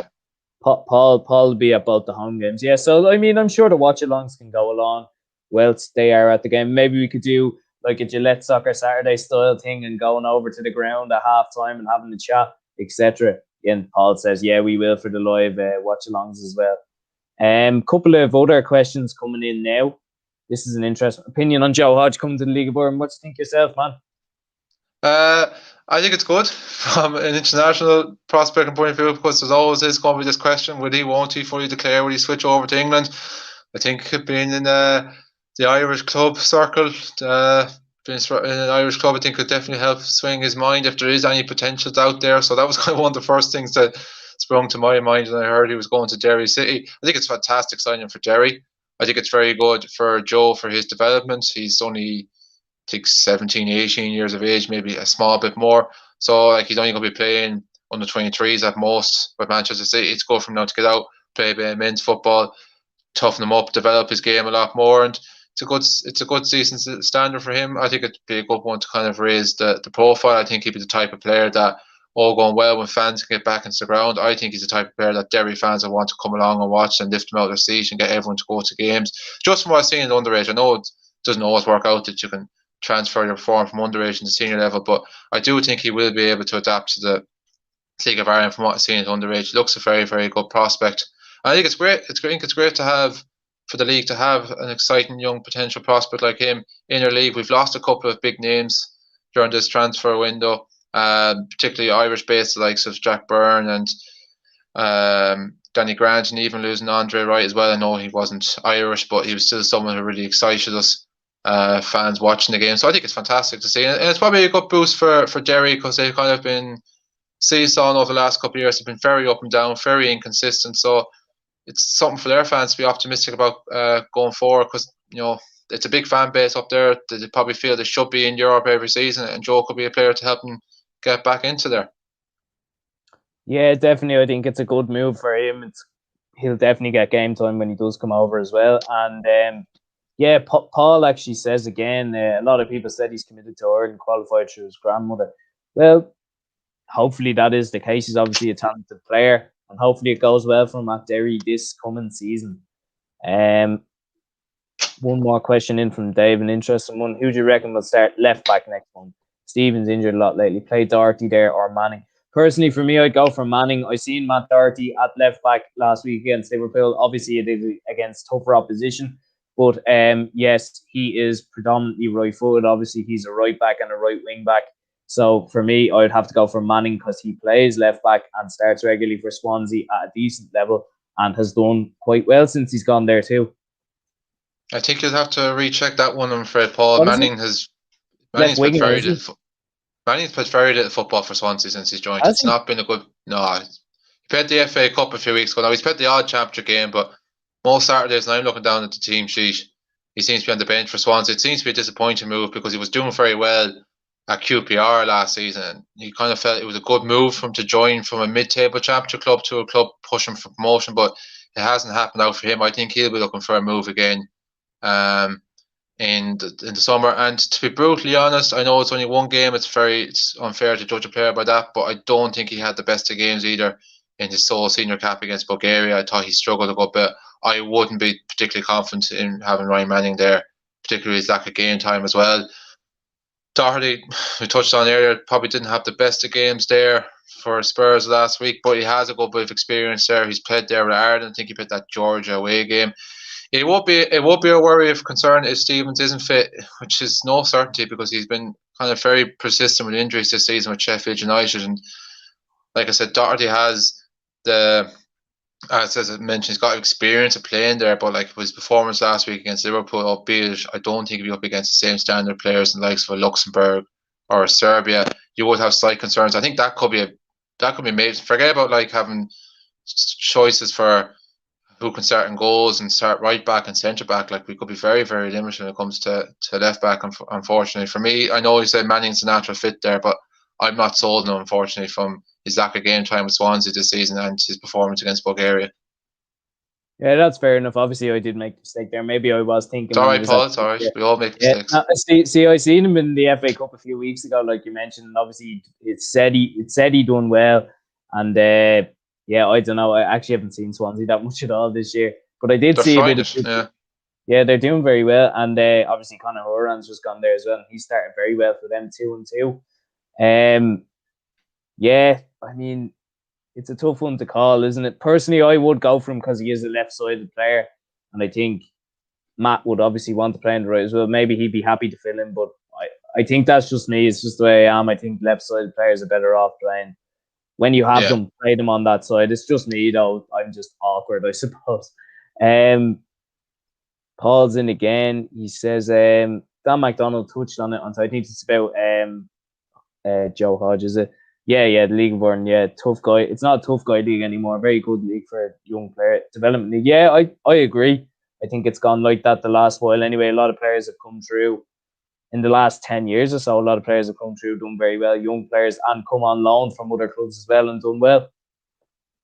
Yeah, definitely agree. Like the proof is only in the pudding the last while. The likes of, I know it mightn't be the youngest player when he came here, but like the likes of Jack Byrne, Danny Grant in particular is a very, very good example. Even like Darragh Leahy, the rise of his and how it's benefited him over the last kind of couple of years. And yeah, I agree. Like the league, it's not too often now. Maybe the exception of Finn Harps, and it works out for them. You can maybe understand why with maybe limited resource and that. But most teams in the league now do like to get down and like to play ball and encourage playing football and encourage playing a good style of play. So it is a good environment for young players to be in. They're going to get plenty of opportunities to express themselves and touches on the ball. It's not like a case of like where they're going to get like elbows swinging everywhere and getting shins kicked and chasing onto long balls. They're going to get balls down at their feet and get an opportunity to express themselves and pass the ball around. The league has become very, very good from that point of view. There's no two ways about it over the last couple of years. Yeah, definitely. I think that from that point of view, I would find the league. I know you're touching on it there, like an area point of view, and I don't disagree as well with League One. And I think the facilities and setup of clubs and everything else in League One, probably Shamrock Rovers and Dundalk are even the only clubs who can touch base with what some of the facilities of League One clubs have, considering that a lot of clubs have dropped down from the Premier League, even into that division over the last couple of years. But I would say even from a playing point of view, the League of Ireland is probably better than League One because you would have a lot more kind of hoofball and teams just making sure to do absolute almost anything to win and get out of that division. Like Sunderland, Hull, Wigan, Portsmouth spring to mind, who've all recently been in the Premier League. Like the League of Ireland, for me, from that point of view, it's a better kind of league. You want to go out and express yourself and play good football than something like League One, albeit as I touched on maybe other issues, you can see why players might want to go towards League One. Yeah, definitely. And you mentioned it being a tough league. You look at how long it took Sheffield United to get out of there, and obviously now they're in the Premier League. They came up within 2 years of getting promoted from League One, but they were down there for a good while. Yeah. And even Southampton, I know they got beaten 9-0 the other night, have been one of the very good teams in the Premier League the last few years and produced a lot of good players. They were down in it in 2009, 2010, and they were struggling to get out of it the first year. Anyway, they had a bit of financial trouble as well, I remember then. So there's obviously other things going on there. Chance for Chelsea off a corner, but it is cleared. You look at like Norwich are another good example as well. Like it's as you touched on there with Sheffield United and Southampton, even Wolves, a prime example. Like for clubs like that probably should have never been in there in the first place.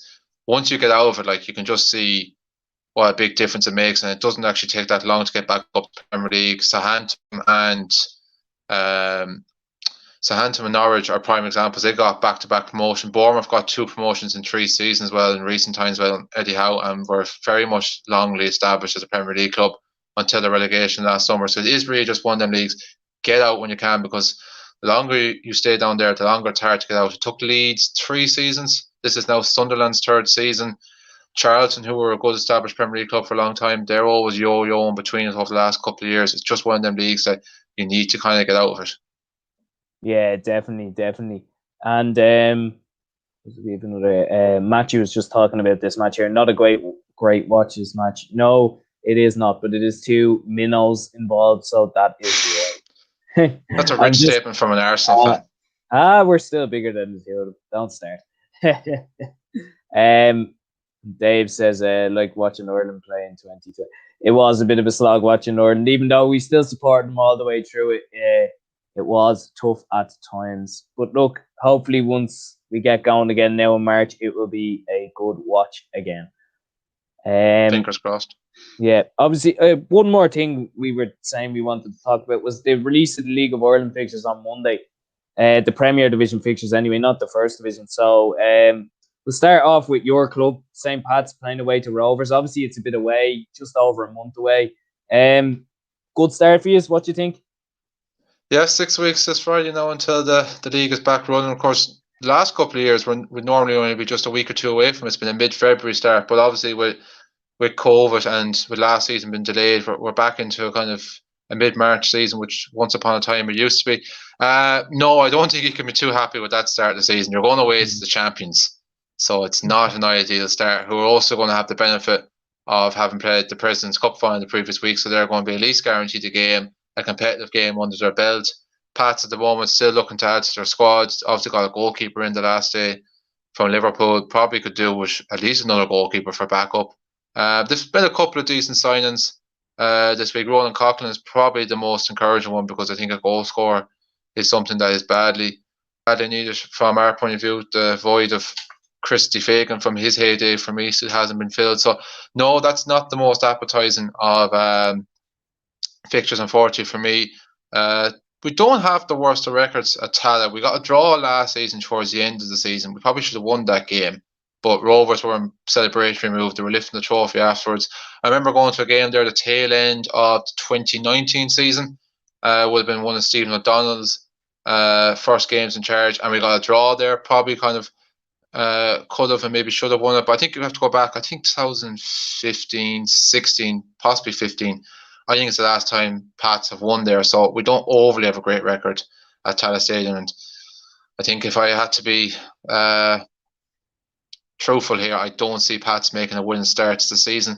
Just looking at some of the other opening day fixtures, so you have Droghed's first return to the big time since 2017, sees them at home against Waterford. That's going to be an interesting game, because Kevin Sheedy, the former Ireland international, over Waterford. Finn Harps versus Bowes as well. Memory serves me correct, that was also an opening day game from the 2019 season. Longford's return as well to the Premier Division for the first time in 5 years sees them welcome Derry to the Midlands. And then probably after the Dublin Derby, I think the other pick at the opening day weekend games is Sligo against Dundalk, because Sligo done a double over Dundalk last year. Much change up at Oriel this season, but nevertheless, always going to be big expectations. As I touched on there, not only did Sligo just do the double over Dundalk last year, they got European football.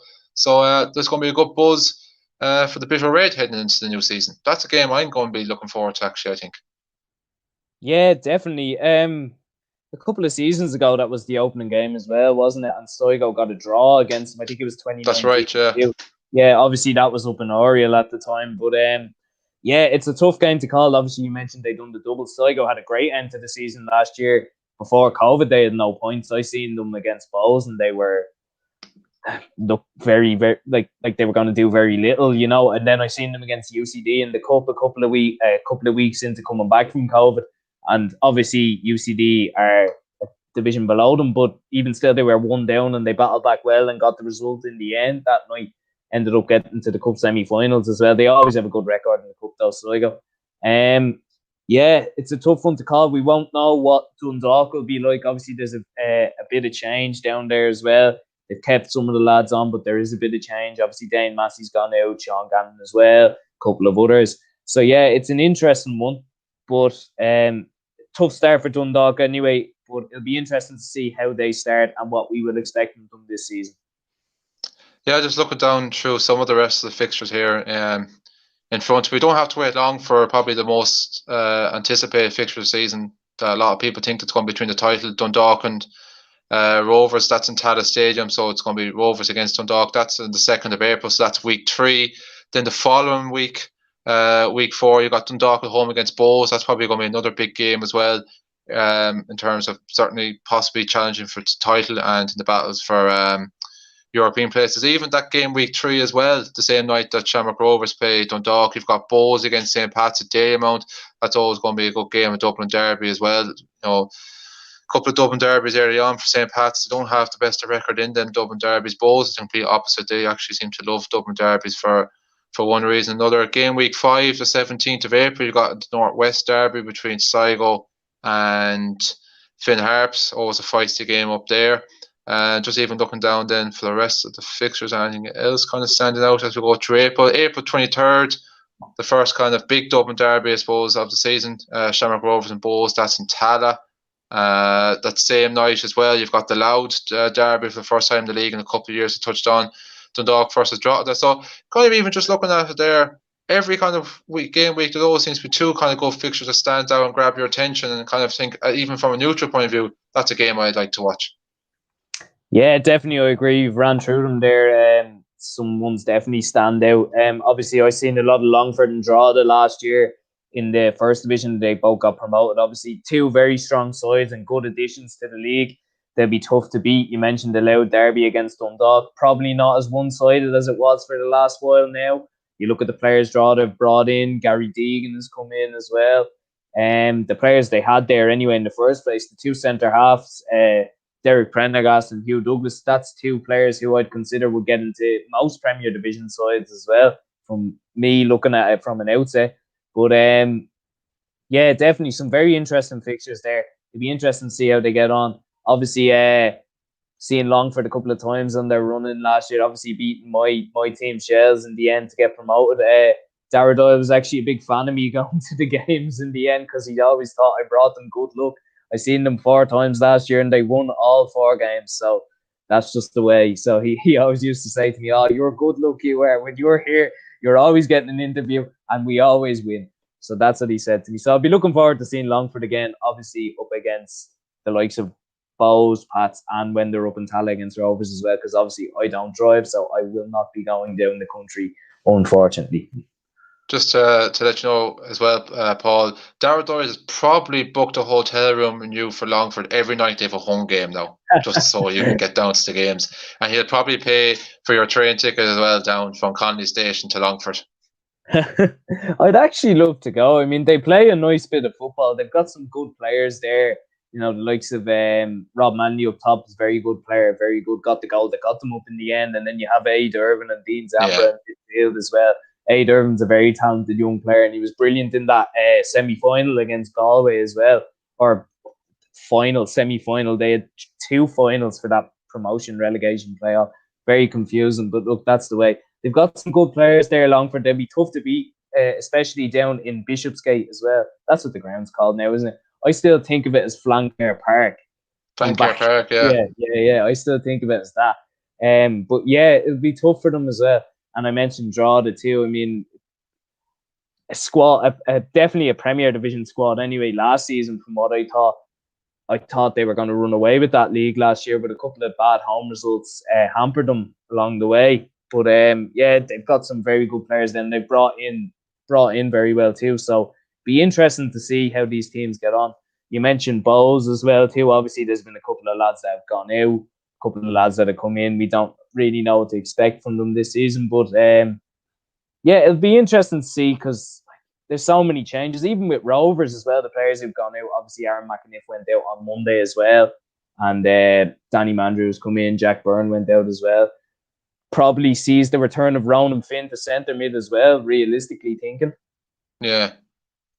So yeah, definitely, yeah, it'd have to be. And plus they brought in Sean Gannon too, so he'd have to, like, I mean, if he's not playing there might be a few calls for him to be coming in anyway. Since we're on the League of Ireland, Daniel Deneen asked, what's our favourite League of Ireland stadium? I'll let you start with that one, Ger. You've probably been to a few more than I have. I actually haven't. I've only kind of been predominantly to all the Dublin grounds, the Carlisle grounds, and to Oriel. I actually haven't been to too many down my own neck of the woods. I've gone past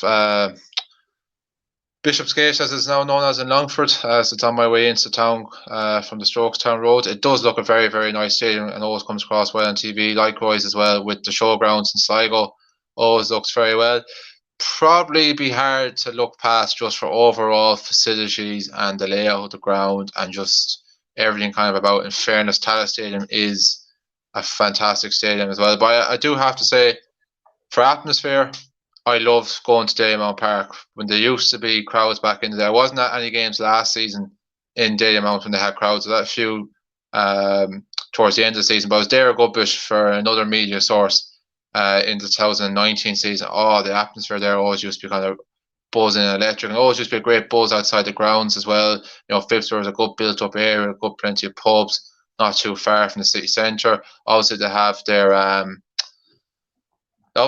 bars as well, and just something just historic about Dalymount Park. You know, you think of the fact that Ireland used to play there, and you know, one of the games was on during the first lockdown was when they bet the former USSR when Don Givens got the hat-trick. You think of all the great memories and stories there, and you You can see from the media box, the round tower and Glasnevin cemeteries, just the kind of historic nature, just something kind of just builds it all up. So for me, even though I am a Pats fan, just for overall everything, I go with Dalymount Park. Yeah, definitely. I'd have to put Dalymount up there myself. It's a great ground, and yeah, definitely it's up there. It's just one of those grounds. For me, honestly, I know you mentioned Tala for the facilities, whatever. I know I'm a Shells fan. I'm probably a bit biased, but I love going to Tolka. It's obviously it's a bit dilapidated now, but I remember going when I was younger, and even when Rovers played there as well, I used to go see them play there a couple of times, and they used to be able to fit fans into all sides of the ground. Obviously, they can't do it anymore, but it was just a great ground. It used to hold cup finals as well. I mean, it's just a great ground, and again, you mentioned the atmosphere at Dalymount, the atmosphere at Tolka when it's as full as it can be, which it was for the first two home games of the season last year, Dundalk and Pats. 3,100 people in there. The place was hopping, and yeah, it's unfortunate that we haven't had fans in there. I think they did have fans in for one game at Tolka, maybe it was only 50, but yeah, unfortunate. But yeah, Tolka for me, I just ever since my dad used to bring me out when I was younger, it's actually a fair distance away from me. But I do like going there. I actually enjoy going out to the Carlisle as well. Don't know what it is about it. It's just a nice ground. Bray's, it's close enough to me, and yeah, it's something about it. I just like going. It's just, and people down there really sound as well in Bray. They always offer me food when I'm out there working at matches as well. Sure, yourself as well. You had that last season too.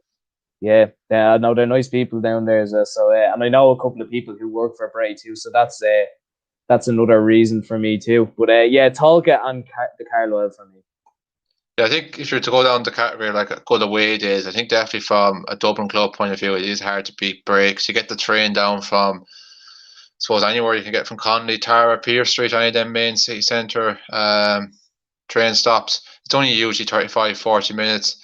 It's right there beside the train station. Along the coast, you've got a couple of pubs down there as well. Pizza platform, really good for grub as well. You've got the Harbour Bar as well. Both places do really good points. Stout as well. Just feel like throwing that in there because I want to. Yeah, probably the ground probably isn't the best. Unfortunately, could really do with a good bit of renovation, but that's easier said than done. Unfortunately, for the finance of a lot of League of Ireland clubs.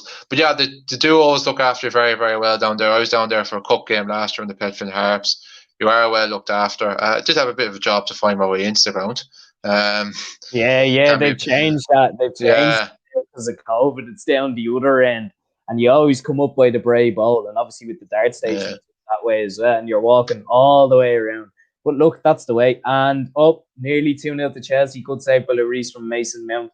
Again, Chelsea still dominating this game, which is Spurs looked like they were starting well in the second half, but it obviously hasn't come to fruition. Speaking of away days as well, I was at the last away day I was at with Shells was against Bowes in the Cup in 2019, and obviously you know what happened there. Shells were 2-0 up. They got a red card. Jay's Cabby actually got a red card, and then Bowes came back and won 3-2. A bit of a mad game, but I was in the Des Kelly stand for that night, and it was some crack. I tell you, I was talking to the lads about it the other night. In the Des Kelly stand, there's like the stands go down, and there's a little jump up to the pitch, a little lift. It's not little; it's kind of big.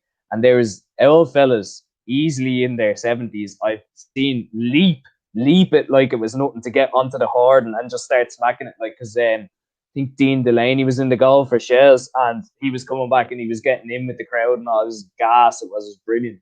And there's some great pictures of it. Me and the lads took on the day as well. It was a great day. Bar the result, it was great crack. Yeah, that was one that got away from you. You looked home and hose only a couple of minutes ago, and then the great comeback from Bowes. Unbelievable. Seeing it live as well.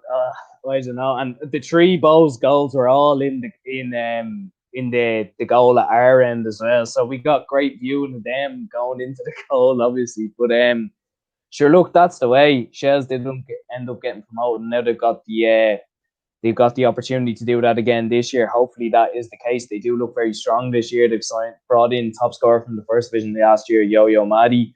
Michael O'Connor has come in as well, and several others too. And they've kept some on from last year who were playing very well towards the end and will be crucial players, and hopefully getting Shells back to where they belong. Yeah. Yep, that's it. Couple of comments in here. Jazza says Tala is the only decent stadium in the league. I wouldn't say that. No. No. I mean, it's obviously the most.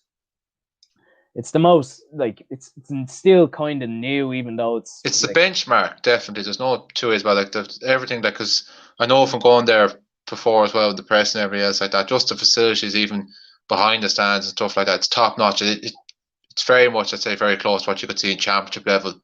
In League One, the fact it's got the 3 stands in and it's plans to get the 4th in as well. But as I touched on as well, I think Longford, I think Sligo as well, they've got nice little grounds. I think Eamon DC Park as well in Galway is a nice little ground as well.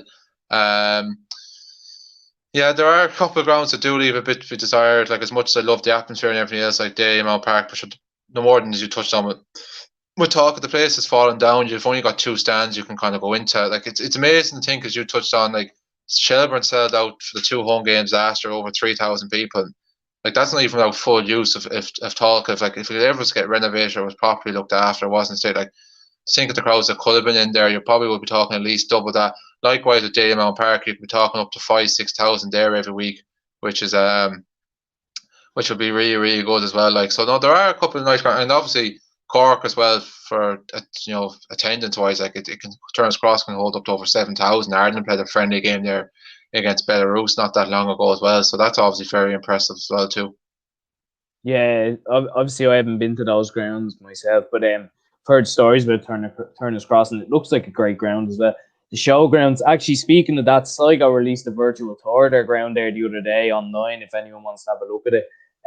Again, very impressive ground since they've done it up, and a good club, Sligo, a good club. They always do well and always have good records in the cup as well. So yeah, definitely get looking at the showgrounds on the virtual tour if you're up to nothing else, which a lot of us are at the minute.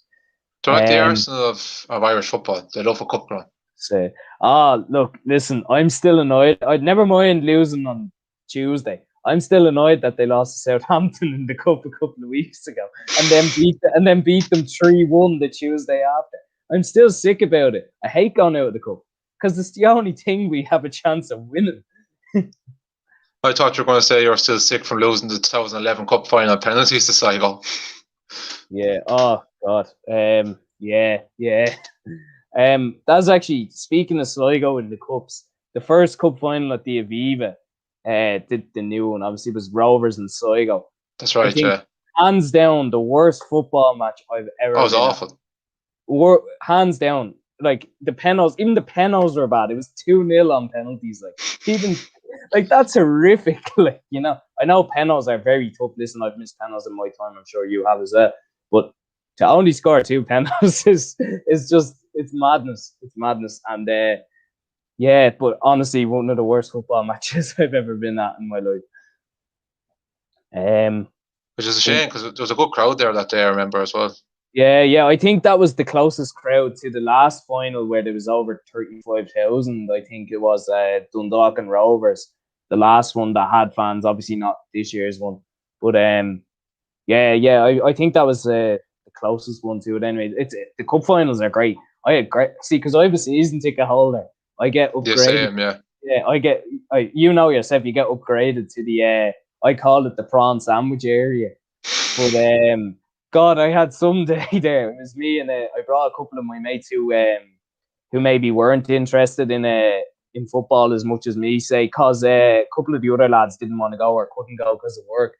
And they had a great time, the drink was easy to get, you could sit out, you could sit inside if you wanted. I mean, they had a great, obviously I was outside watching the atmosphere, had a few points as well.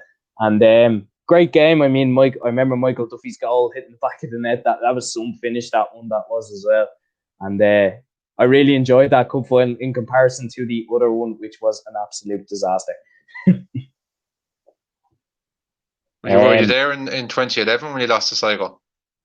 Shells, 2011.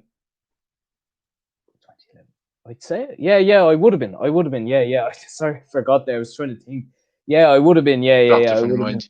Yeah. I think I wasn't in with the crowd anyway, which is, I think I just went with my dad and we just had tickets away.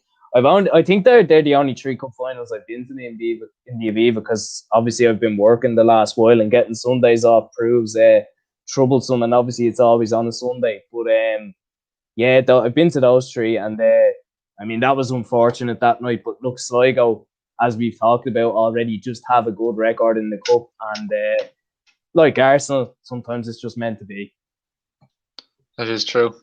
Yeah, exactly. Daz is in again. He's speaking about the groundsman at Carlisle.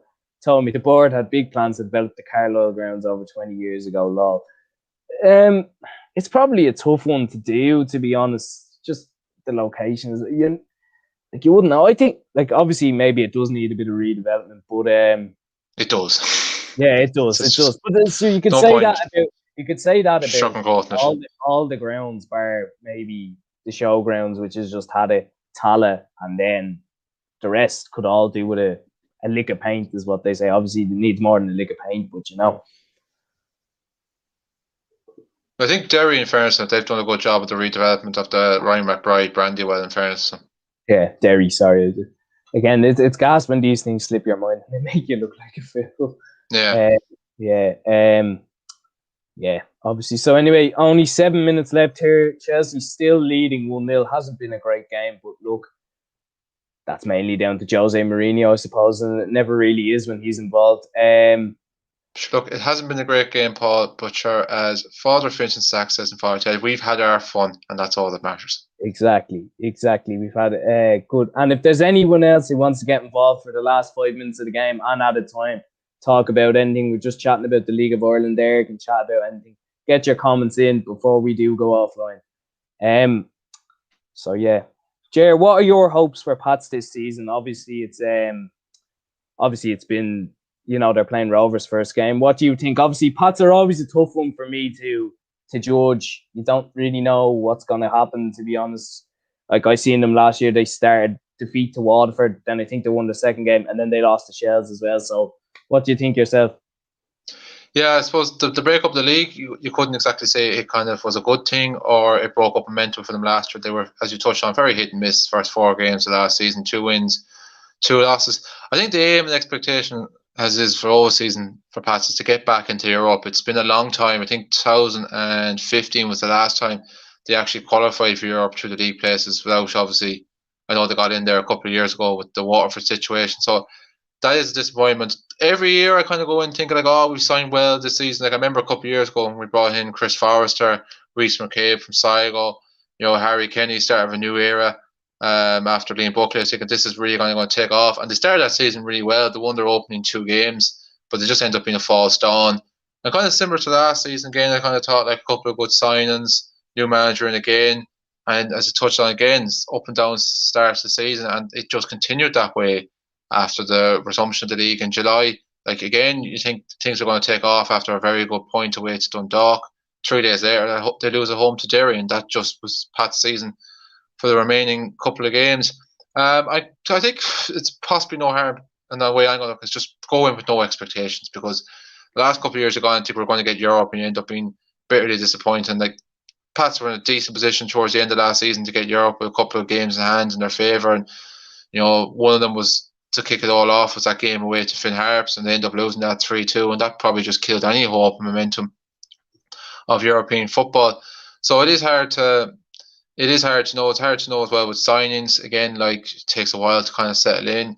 Biggest problem with Pats is just putting the ball in the back of net. Defensively over the last couple of years, they've always been fairly routine and always fairly solid, but just can't seem to put the ball in the back of the net for whatever reason, which is the biggest kind of problem. You're still going to obviously say and hope you want to get Europe. I don't see Pats anywhere near challenging for a title next season. I think they're a long, long way off that. They're showing the lack of consistency, getting themselves up for Dublin derbies. They don't have a great record against their fellow rivals. They didn't win any of the 4 games last season against Bows and Rovers. I think even the 2019 season, I think the 8 games as well, didn't win any of them. We did win 1 last year. We bet Shells, but of course they won't be in the league this year. But like the previous season of the 4 clashes with Bows and Rovers, I think we only took a combined total of something like 2 or 3 points. We didn't win any of the games. So I don't see anywhere near a league challenge. Hopefully we can get into Europe, or whether it's the league or the cup. That's kind of going to be your expectation. But to be honest, I'm going to go in kind of like hoping for the best, not going to be overly optimistic, because then you don't have to be too disappointed, as I have been the last couple of years. You're dead right, Jerry. You're dead right. Spurs are actually, after nearly getting something there, you'll see it now in a couple of minutes yourself. It's Vinicius, I think it is. It's either Bergwijn or Vinicius with a header, heads wide. Should definitely score. Looking at this replay, I'll let you watch it there yourself now. Yeah, it's just coming up. Arias put the cross in. I think it was Vinicius. Yeah, he should do better there. I think. I mean, it was. Yeah. If it's Harry Kane, it's probably in the back of the net. Probably in the back of the net, like, and same could be said for Arias' chance in the first half. There could be 2-1 in front in that logic, but Chelsea have had a couple of decent chances themselves to add their lead. It's been an okay game. I wouldn't exactly say it's a game that set the pulses racing on a Thursday night. You just wonder. We got to look forward to the Europa League games coming back now. Super Arsenal involved Thursday nights at 4:00 away in Kazakhstan. That's what we love here on Irish Football Fan TV. That's what any football fan dreams of, Paul Tierney. Yes, most definitely. I remember. Anyway, Kevin T says Jose masterclass tonight. Yep, probably won't be said, but in a way, it probably is. Only losing 1-0. If they tried to play, they'd probably be 4-0 down. The Spurs have a free kick on the edge of the box here. I think Eric Dyer is standing over it. That should be interesting. That won't be a goal, and there I probably just put the jinx on it. But he scored a free kick. I doubt Eric Dyer is a free kick specialist. He scored one against, I think it was Russia at the Euros in 2016. I think he just smacked it and, just went in. But him and Lamela over it, two players who you wouldn't fancy putting in, stepping up now anyway. It's Dyer who's hitting it anyway. He's not too far away. Just goes past the post. Unlucky, but look. Harry Kane is probably taking that if he is playing. It's close enough. You'll see it now yourself. Yeah, it's just coming up. Chelsea just trying to sort the wall out between Reece James and Christian Pulisic, and I'm not sure who else was in that wall, but anyway. You were talking. Yeah, it was an okay strike. To me, no, it didn't. Yeah. I just after you were talking about Pat, I'll go into about Chelsea in the first division maybe as well. First division is going to be a tough division once again this year to call. You were at a couple of games yourself last year. You know how good it was, and very close right to the end. Even the playoffs, they were very close. Nothing really between any of the teams. Personally, for Chelsea, I think you've got to be looking at going straight back up. I think that's always the way. With the squad they have and the players they've brought in, it's definitely has to be, blocked by Dyer. Anyway, I think automatic promotion is what to be looking at for Chelsea. I think Galway are going to be right up against Chelsea for that as well. I think they're the next best side in the division. With obviously John Caulfield as manager, completely changed their fortunes when he came in last year, and they've made some great signings. Ronan Manning's come in. They made another signing the other day as well. I can't think of it, but I was very impressed with it. Connor Kearns has come in from yourselves as well. Yeah, which I think that's a mad move considering. Connor McCormack was it they signed the other day as well from Derry. McCormack, that's one. That's another great sign. They brought in other lads as well, and they had some really good players down there already in the first place. I think Galway are going to be right up against them for that automatic place. I think the rest might kind of fall off as it goes on. You look at Cork, we don't really know what to expect with them. UCD, it's always the same. Really nice, lovely football, but ultimately at the end of the day, they lose some stupid games by trying to play football too much. Bray, they kind of threw it away themselves last year. They'll obviously want to rectify that, but will they have the squad? I think that's kind of the teams you'd be looking at to go up. Maybe Athlone as well. They bought well, but they'll have to start well. What do you think yourself about the first division? Obviously, the fixtures aren't out yet. Yeah, I suppose. Well, I was going to say we'll know more after the fixtures come out on Monday, but we won't. We still know everyone has to play each other 3 times, so that doesn't really make any difference. It's be hard to look past Shells.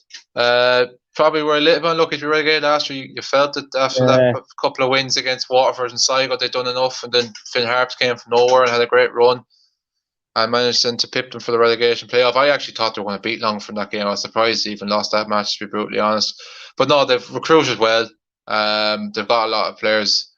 A lot of players in. They're going to stick by Ian Morris. I suppose he knows what it takes to get out of this division. He done it with them a couple of years ago. But you started slow that season, but you found your feet then after a couple of games, and it was never really in doubt. Although it did go down to the second last game of the season with Drogheda. But I always felt Shelbourne from midway through that season looked comfortable. It'd be very hard to look past them again. I kind of expect Galway and Cork to be the closest challengers. I think Cork, just with their name alone, and you think it might kind of put a fear into a lot of them smaller teams like the Cavan TVs and the Wexfords are playing against them and stuff like that. But as you've seen last year, they were a total shambles in the Premier Division, so whether they can pick it up or not. And obviously, the fact that John Caulfield not that long ago was winning league titles and cups, and now is going to come up against them at Galway. It's definitely going to be one of the stories of the season. And yeah, the Galway, obviously, if they can continue from where they left off last season, they're going to be strong. As you touched on, they've signed quite well. Their transformation in the blink of an eye, really, like as soon as Caulfield came in, they just hit the ground running. And you wonder if he came in a bit earlier, if there was more games in the season. If it was a normal season, they could have even been serious dark horses for automatic promotion. But yeah, I kind of expect them to be between that. I think then you've seen yourself last year, like with the exception of like Wexford and Athlone last year, like everyone was kind of there, and obviously Shamrock Rovers too, but everyone was kind of there about in terms of the playoff picture. There isn't really kind of a lot. Like Cove can go on a bit of a run. Cavan TV have a great knack of starting the season well and then falling off. Be interesting to see if that continues this season. Bray, I think, should be doing a bit better than what they are. But Athlone are going to be an interesting one because I think they could join that cluster of clubs, the likes as long as the Cabos and the Coves, and they could be in and around the playoff mixture. As you touched on, they signed really well. They would feel like I've seen a couple of times last year that there's positives them to point towards. Obviously, that victory against Shelbourne, they'll want to forget about that Dundalk game as quick as possible. But they've signed really well. Like to get the likes of Killian Cantwell in, and Michael Singerman as well is going to bring a good experience and goals. It'd be good to see them kind of in the promotion picture. But if I was to make a bold prediction now, Shelbourne to get automatic promotion, and Galway to end up in that relegation promotion playoff, whether they'll win it or not against the Premier Division side, I'm not too sure. It's definitely end of with you because it's the end of with me. It's a 1-0 victory for Chelsea that keeps the revival under Thomas Tuchel going strong. And for Chelsea and Jose Mourinho, they're an absolutely rotten run of form at the moment, and it's very, very hard to make a case for them getting top four. Yeah, definitely, it's been a struggle for Spurs. Hasn't been a great game, but look, Tuchel 3 clean sheets out of 3, 7 points from 9. They were struggling before that. They're back in form now. It's a very tight league this season, and a couple of wins will get you right back up there. But yeah, in terms of Spurs, they're struggling. I'm happy about that, but so are we. So it doesn't really make a difference. Yeah, I mean, there's not much to say on Spurs when they don't have Harry Kane. They're half the team they are. So that's the way. Someone made a good comment online. I think it was one of the comments in the 42 section after a game against Brighton the last day. Spurs haven't been the same team since they won the league in November. Great, fantastic.